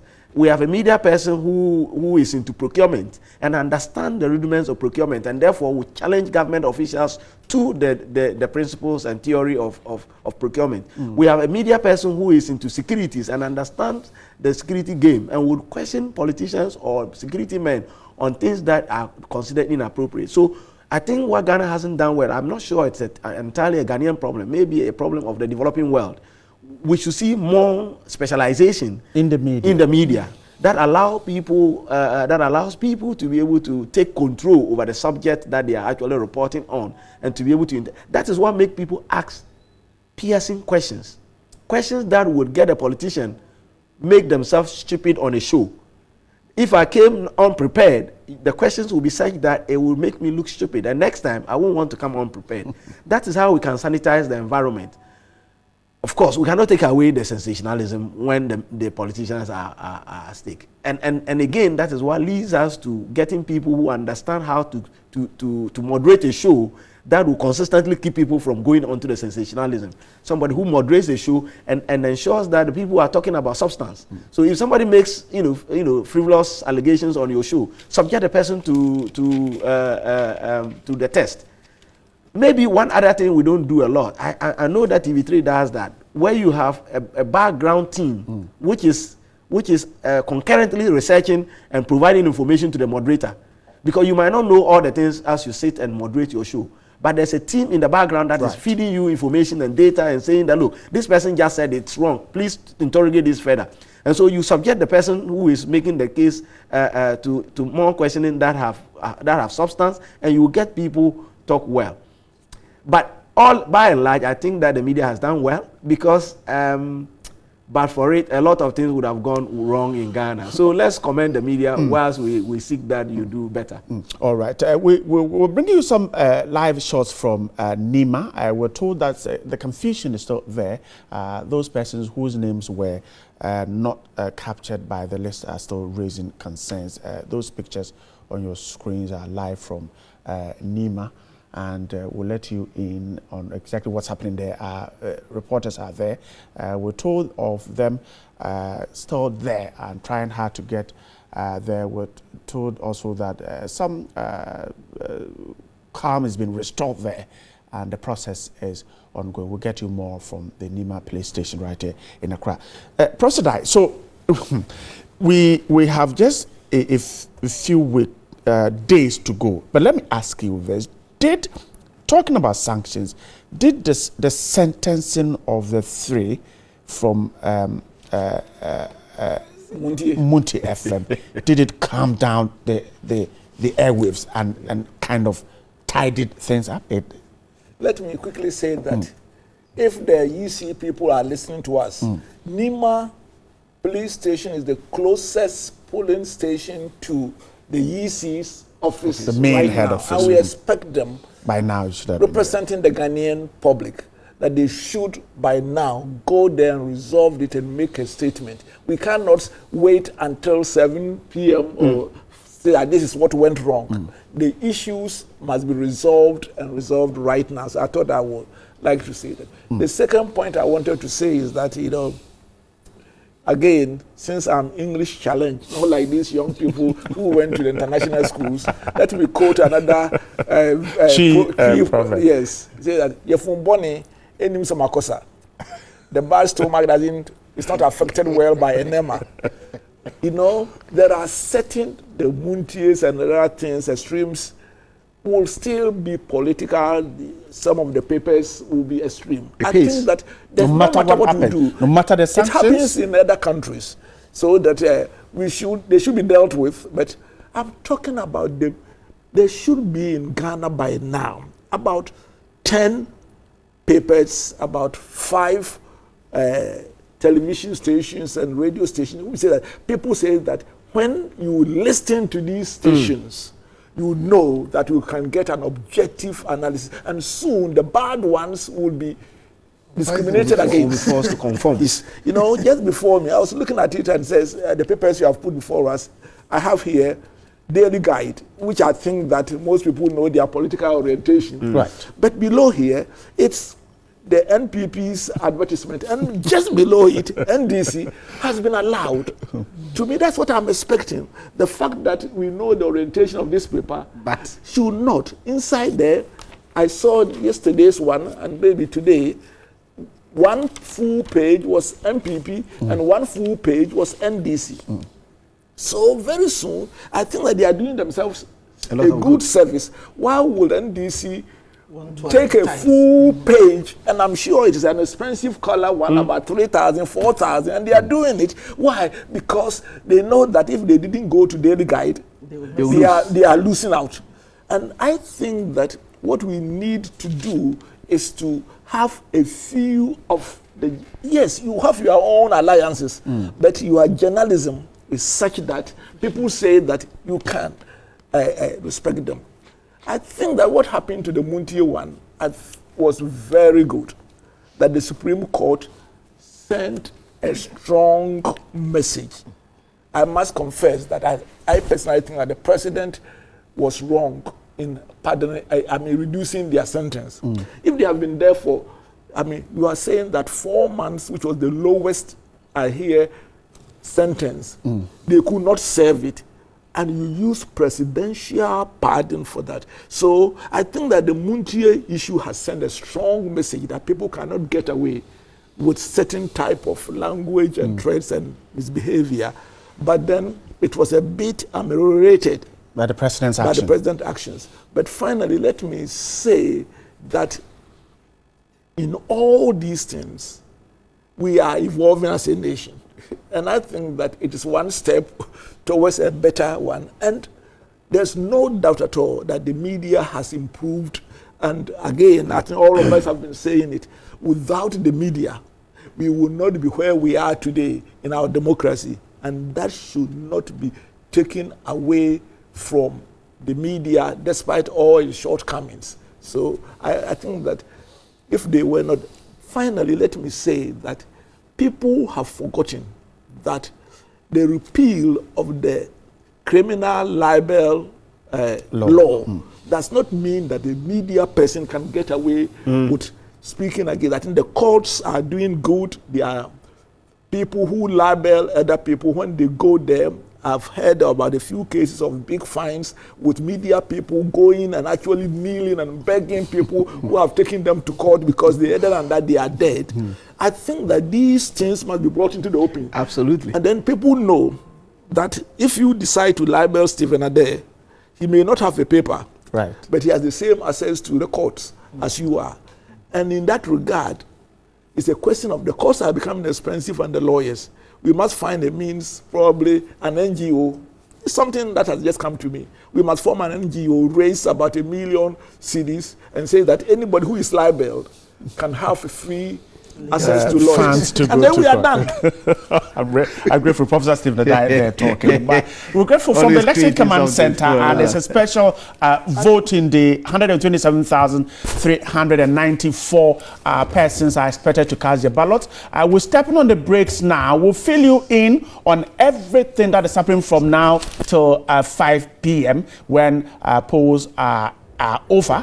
And don't forget that these ballots will not be counted. Of course, there were calls for them to be counted. The Supreme Court says no, and so they will not be counted.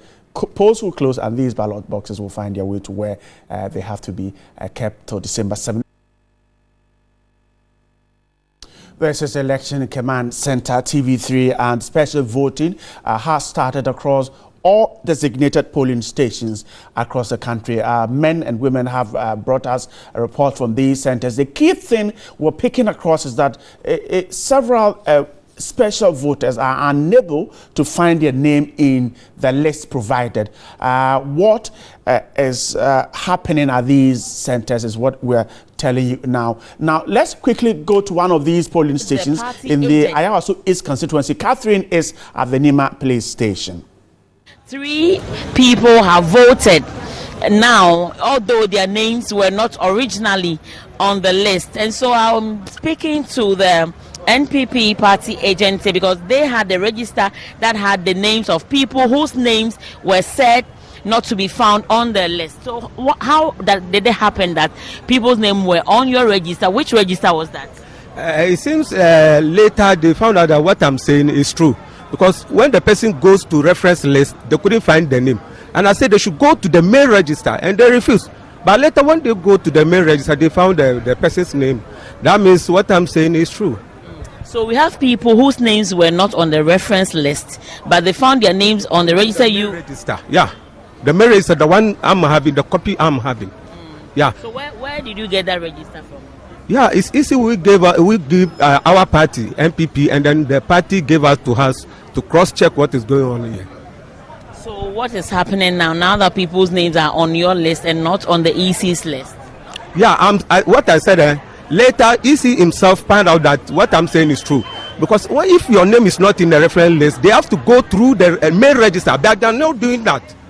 That is the main reason that this confusion comes.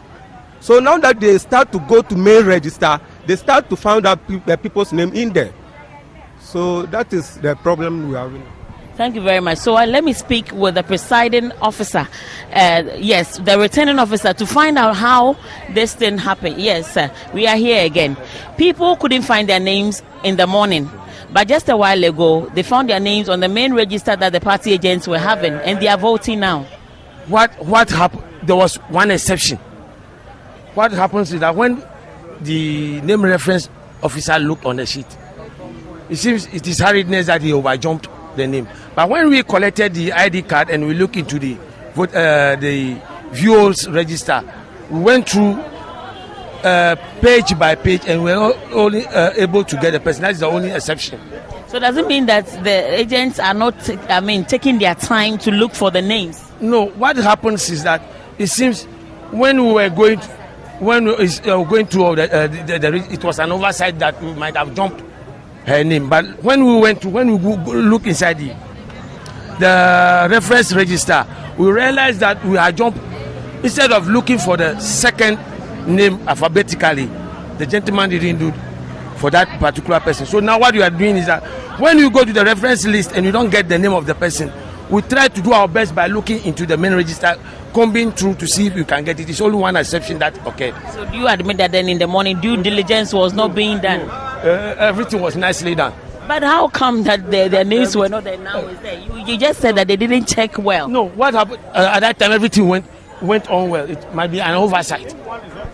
Okay, so the returning officer is saying that it was an oversight, but the fact is that some people couldn't find their names on the reference list in the morning, but a while ago, the party officials here also brought out a register given to them by the EC, and some of the names were found on that register, and so 3 people have voted now using that list, and so calm has been restored. But I think the whole process in the morning, apart from these incidents, have been very smooth. People are in the queue quietly voting and going through the process. Apart from those who couldn't find their names, some have gone to other polling stations to check. But the fact is that this is the only polling station for the Ayawaso East constituency, and so if your name is not here and you are not lucky to find your name on the main register that the party officials have brought up and it's being used now, then it means you would have to wait for December 7 to cast your votes.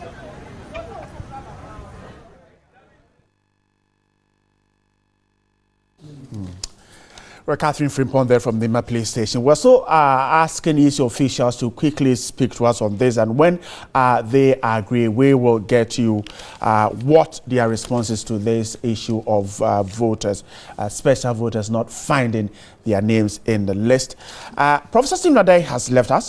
My other guests are here. Mr. Fred Odro, governance analyst and head of the Urban and Environment Management Institute of Local Government is here. Dr. Bosman Asari, the head of political science of the University of Ghana, is also here. Dr. Justice Bawuli, senior lecturer and head of department for public administration and health services management of the University of Ghana Business School, is also here. We'll continue our conversation, and soon Solace Rose Corte will fill us in on trends, what's happening on social media. I'm sure a lot of work in there, because they will be telling us exactly what's happening, and particularly when we are looking up to you to get us pictures and videos of where you are, what's happening there, and you tell us. Rose, Solace, good morning. Good morning. Hope you are doing good. You're not voting today. I will actually when I'm done. Okay, all right. It is important. Okay, right. All right. So constantly, even before we launched the Election Command Center, we're consistently telling our viewers that they should get interactive with us here on TV3. Our handles are on Facebook, News on TV3, News on TV3 on Twitter as well. And as you expect, the Facebook pages are exploding. What is actually going on today is we are asking people to let us know exactly what they think about what is happening today in terms of the special voting, what is happening in your constituency. What are your thoughts? And breaking news basically is that there are certain issues in Bolgatanga Central. We have Tamale Central, where people haven't been finding their names on the register. So this is actually the main one, being the fact that voting was halted at the Nima Police Station over missing names, and we are going to go through some of the comments. And Kwame Lee Frame says, disenfranchising of voters everywhere, just this special voting. See the errors and omissions on the part of the EC. I'm afraid it will be worse on 7th December. We need peace. EC must sit up. Let's move on. Lies Latan Ben says, people should know that it's not every security service personnel and journalists who can take part in special voting. Please, we should bear in mind so we stop this tension generating. Ambrose Gozo says, in fact, this is a problem in the country, and this cannot bring peace in the country. Chris Nick Pakpok Brown says EC is not to be blamed. Some of these people didn't verify their names in the register, and you expect magic to happen. Bobby Stephen Akwesi says, we told them, they the security themselves, that Charlotte Osei wants to. Well, let's move on there. I always like to remind you that please, if you do want me to read your comments on air, you need to keep them clean. You can vent, you can speak your mind, express yourself, but keep your comments clean. Citizen Owusu says, let's move on. Kumsin Kojo says, you see what is happening now? This shows the EC boss is not competent enough to supervise this election. Now God help us. Joshua Asmeni says, so when people criticize the EC, people laugh. People thought it was a sin. Now you see, it's all about the credibility of the elections. There's so many more messages. Keep them coming. We have Aklaga Miraculous, and he says this is a consequence if you fail to check your name during the exhibition. exercise. And those are just a few of the messages here on Facebook. You can keep them coming. News on TV3 on Facebook and Twitter as well. And I will be here to be reading them out. Don't forget, please keep them clean, bright, and we'll continue with this particular event. Right. So just go out there and do your civic responsibility. Go and vote.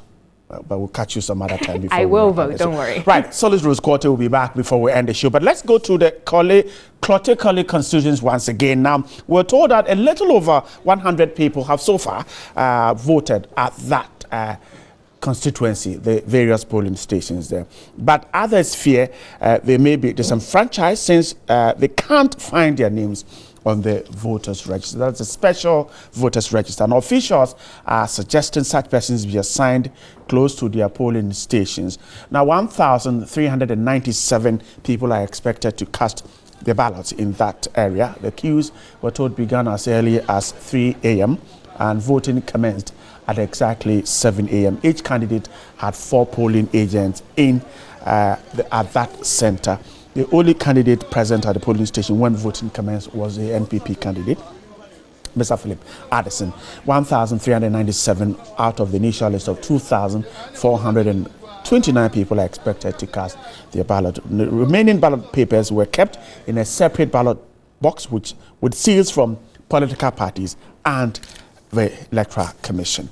That's the news from the Clotte constituency. I don't forget that the TV3's Election Command Center is refreshed by Verna Mineral Water. Healthy drinking, healthy living.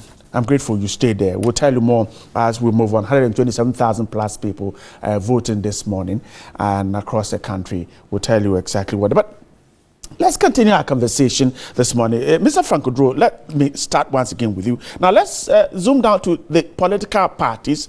And we know of IPAC. We know how these parties have conducted themselves, right from the campaigning, the contributions they have made to shaping the process to make it clean, credible, and fair. What is your assessment of their contribution? I believe in pluralistic politics. So I'm very happy with the political parties we have. Everybody is fighting their corner. The elections would have been boring without the political parties. Parties are spending money. Yes, there have been reports. I remember Codeo just came out with the reports that some, some parties are sharing out vote by. Yeah, by vote. The MPP and the NDC. Yes. Basically, that is not acceptable. The other unacceptable aspect of it is the pockets of violence incidences that we are witnessing Nima, Sokore, in some parts of Volta region has been fantastically good. In Brown Hafo areas, there have been reports there. Those ones are unacceptable. But I am happy with the level of campaigning. Look at the NDC, MPP. They are doing so well. Sometimes I wonder how they get the level of energy that they are exuding. The president got to a point that he lost his voice. That should tell you how hard they have been campaigning. And this election too, unfortunately, there have been reported cases of unacceptable comments and ethnocentric comments and personal attacks and the rest. But by and large, NDC has been consistently projecting the especially infrastructure that they've done, pointing to various things that the party believes they've done very well, for which they should be voted for. The MPP has also come out with strong manifesto. I mean, they've also done a good communication of their political ideas, reducing it to catchy phrases, one this, one that. I mean, it's easy to rattle those things, and it's commonplace. All right, Mr. I'm not cutting you, sorry for that, but let me join our reporter in the Ashanti region, the Subin constituency. That's where Evans Inkum is, and I'm sure voting has started. Let's join Evans now. security personnel here, media and other electoral officers have also voted already. We have two centers actually in this particular constituency. We have Center A, which has a total of 818 voters expected to vote here. Center B, we are expecting some 808 voters, so making it 1,626 eligible voters voting exercise. But I will be speaking to the returning officer for the Supin constituency. Sir, good morning. One concern that we have received is that some come but they don't find their name in the voters roll. Okay, some of the security agents think that if once you are a security officer, your name should automatically come to special voters register. But that's not the issue. Unless you apply for the special voting, and also you are supposed to go to your area where you registered, where they are having their special voting. For example, if you register at Oforikrom, you have to go to Oforikrom where they are having their special voting to vote over there.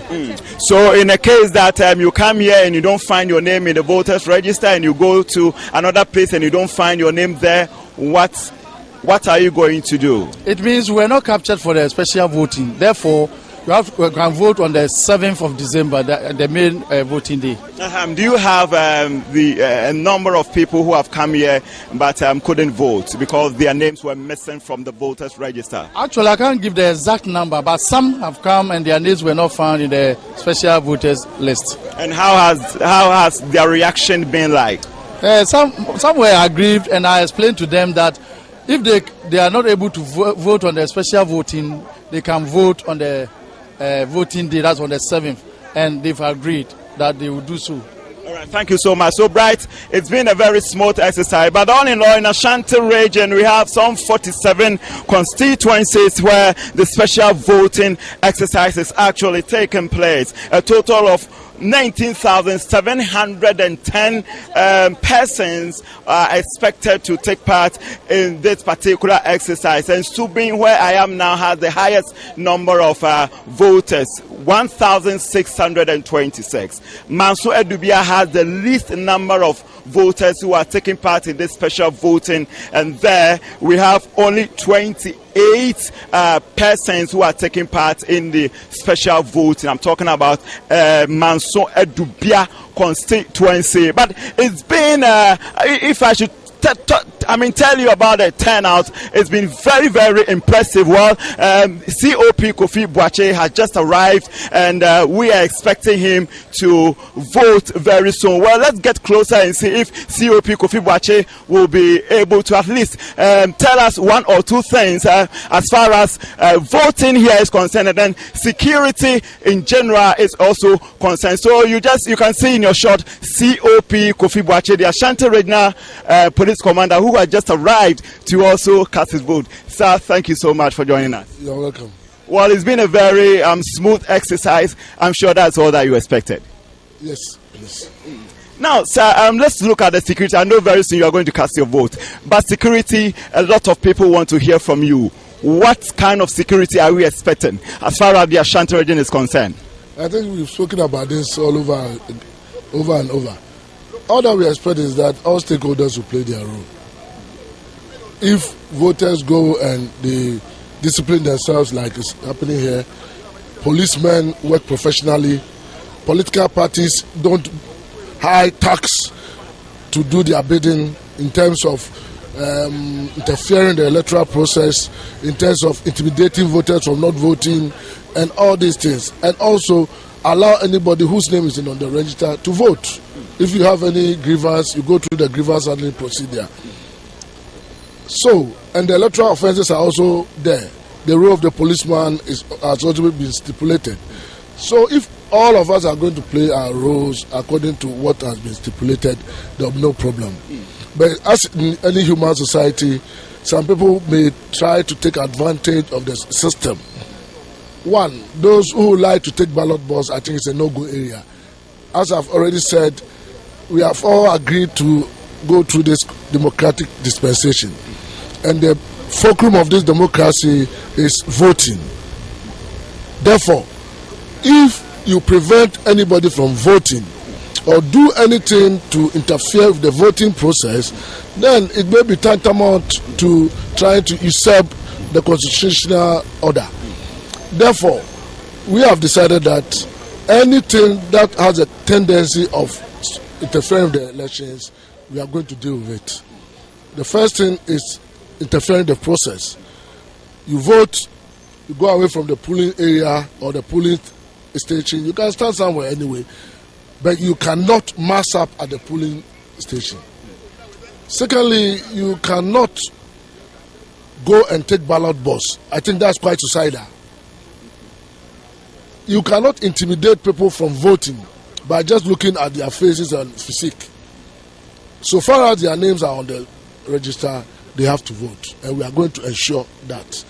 Quite apart from that, I think we all depend on the goodwill and honesty of the political parties, especially NDC and MPP, to ensure that we go through peaceful elections.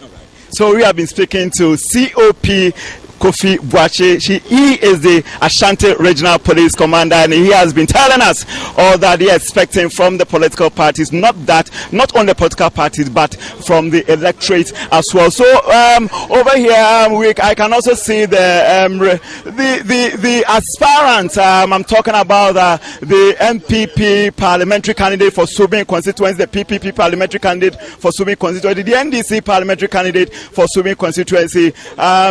Well, I understand the NDC constituency chairman for the Subin constituency. All of them are here, and let me just get a word or two from them. So, Mr. Eugene Boakye is Entry Boakye is the MPP parliamentary candidate for Subin constituency. What can you tell us so far? The name is Eugene Boakye. Exactly, Eugene Boakye.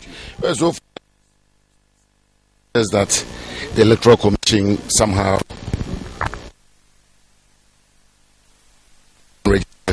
before this morning.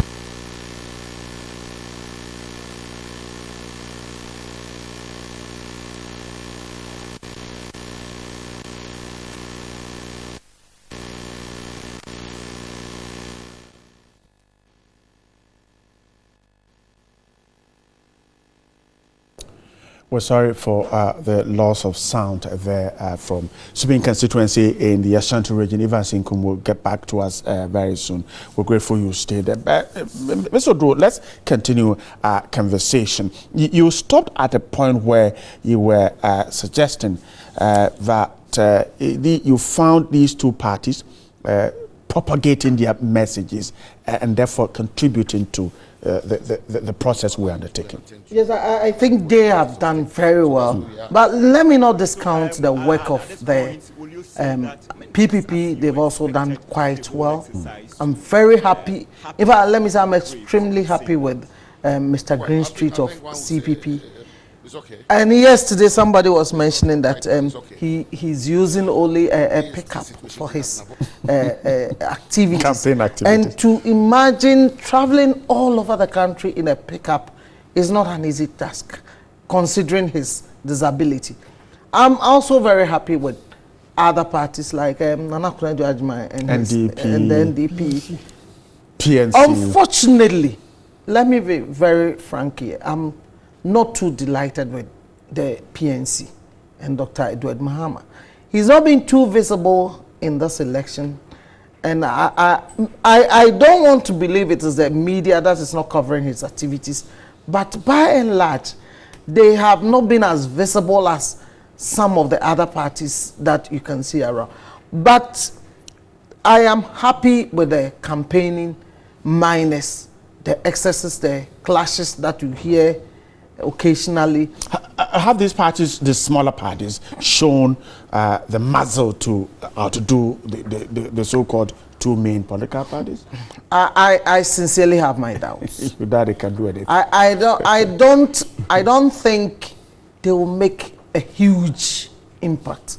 But for me, making an impact would amount to all of them even collectively getting about 5%. But I don't foresee them getting even 5%. Making that impact. I'm grateful. That is my view. That's your my, view. my mouth, let me say, my mouth no began. I will so accept that. that is my view. I'll accept that. Dr. Bossman, let's come to the issue where the perception is there that the ruling government is always in bed with the Electoral Commission and leaves the position to seem to be attacking the EC. Now, how this played out in the build-up to the process? I think it has played out extensively, largely because, let's be very frank, we live in a developing democracy. And in a developing democracy, there are several suspicions. And when you also look at it from the angle that you have two main parties that are almost of equal strength, and one has the authority to appoint the referee for the election. So clearly you are going to have the other party thinking that, why was this person appointed? And this person even used to be a chairperson of another state agency appointed by the same certain administration. So I think that tension has really built up. But the main thing is that the onus lies on the commission to ensure that they are being very fair, very firm, very impartial. Let's make sure things are done properly. Because as we all know, it's not the Electoral Commission that will be voting for any of the political parties. The parties have their voters, they have the people around, and you were even talking about the role of the parties in the process. Just to add to what Mr. Odro said, they've done a lot of education. We know some of this civic political education should be done by the National Commission for Civic Education, but I think the political parties have done a perfect job. They've been educating their voters, telling them the positions where we find ourselves, and when you go, this is how you are going to vote, to ensure that the ballot is declared valid. And even beyond that, they've communicated their ideas, the things they want to do. Some are talking about infrastructure, providing training colleges. We know they are no longer getting the allowances, and some of the parties are saying, once we can, we are going to ensure that this is being done. And let's also be very frank that the MPP and the NDC, as usual, they've dominated the headlines. And I think when you look at the campaigning, they can take about, let's say, 95%. But this election, the PPP, I think, is going to make some good showing. Based on the information I have, in the Upper West, the PPP has gained some grounds. In the Upper East, in the Northern region. And I expect the PPP as a party to do even better in the Central region and the voter region, because you can see that the party has become so visible in these regions. And I think there are many Ghanaians who are also saying that someone like Dr. Indum has the track record to be able to get things done. But what we don't know is whether these things are going to translate into votes. So I think that the PPP should be seen as a third force. But beyond the PPP, we have the other parties, the CPP, the PNC. Dr. Ebesodro mentioned that the PNC in this election, I don't think I've even been watching the TV and I've seen a news item of Dr. Edward Mahama they launched their campaign in Bulgaria a few. I think apart from that one, but you see PPP regularly. You see the CPP at times, even the Nana Konedu's party. But I think PNC in this election, I don't know, maybe they are doing some grassroots work and they don't want the media to know so that they can take us by surprise. But I think, as you said, the tensions are there between the two main parties, but it's good for our democracy. This is an adversarial system. The two parties are going to be very competitive. At the end of the day, I expect the Ghanaian people to give us the right choice. Let me take you on this. You said you think these parties have done well, even though it is a work of the National Commission for Civic Education to do voter education. Now, if we cast our mind back to 2012, where 250,000 rejected ballots were recorded, would you argue same based on that? I think with the rejected ballots, let me put it in a particular perspective before I even come to the question. I think we have several conspiracy theories out there saying that some of the parties deliberately will put certain structures in place. And at times, even something right-thinking people should understand. Then they may end up saying, oh, this must be rejected. But beyond these theories, I think that we can have a situation whereby about 11 million people are voting, and rejected ballots will even be more than the third party. So I think on that score, we can say the parties did very well. But I expect them, that I expect that this time, maybe because of the education they've been able to do, educating, telling the voters how to cast their ballot, etc. I expect that number to come down to maybe less than 100,000. I'm grateful, Dr. Bosman. Dr. Bawule, let me stay with you on this. The clashes, Zabzugu, Nima, we're talking about Jumakun, we're talking about Sankori and the rest. These were members of political parties engaged in that. We have traveled this distance far. Should we be biting at each other at this time? Absolutely not. I always, I always wonder when people fight each other, when they see politicians. When your reporter from Ashanti region showed us, he showed us all the candidates that are competing with the party chairman, and they are there laughing and slapping in their hands and probably going to drink together. Why should it be me fighting? I keep asking myself. I would expect to see the children and brothers and sisters of political party activists lead the fight in killing people if you want me to follow you. But if they are not doing that, if their children are not doing that, if their children are somewhere schooling and enjoying themselves, why should it be an ordinary person in the village somewhere who perhaps hasn't even received anything, who should be fighting? But oftentimes you would understand why this is so. Our politics goes beyond just the politics of affiliation in terms of political affiliation. It also goes into the issue of ethnicity, and oftentimes that is where people take advantage and create problems. So you will see that people who already have problems with each other will use political take advantage of the political, misbehave. Exactly, and all of that. Also, there are, and I have been praying that one day this will cease, where we get block voting. People from specific regions are identifying with particular political parties. In many places, you will find Republicans are Republicans, Democrats are Democrats, and all of that. But these are not divided along ethnic lines in the way that we do ours. And so you would find that people are not just thinking about NDC and MPP. It is also about Akan and non-Akan. It is also about Ewe and Ashanti. And it is about Dagumba or something else. So I keep asking that. So you will see that a lot of times those are the things that drive these conflicts in many places. But I think we should keep educating people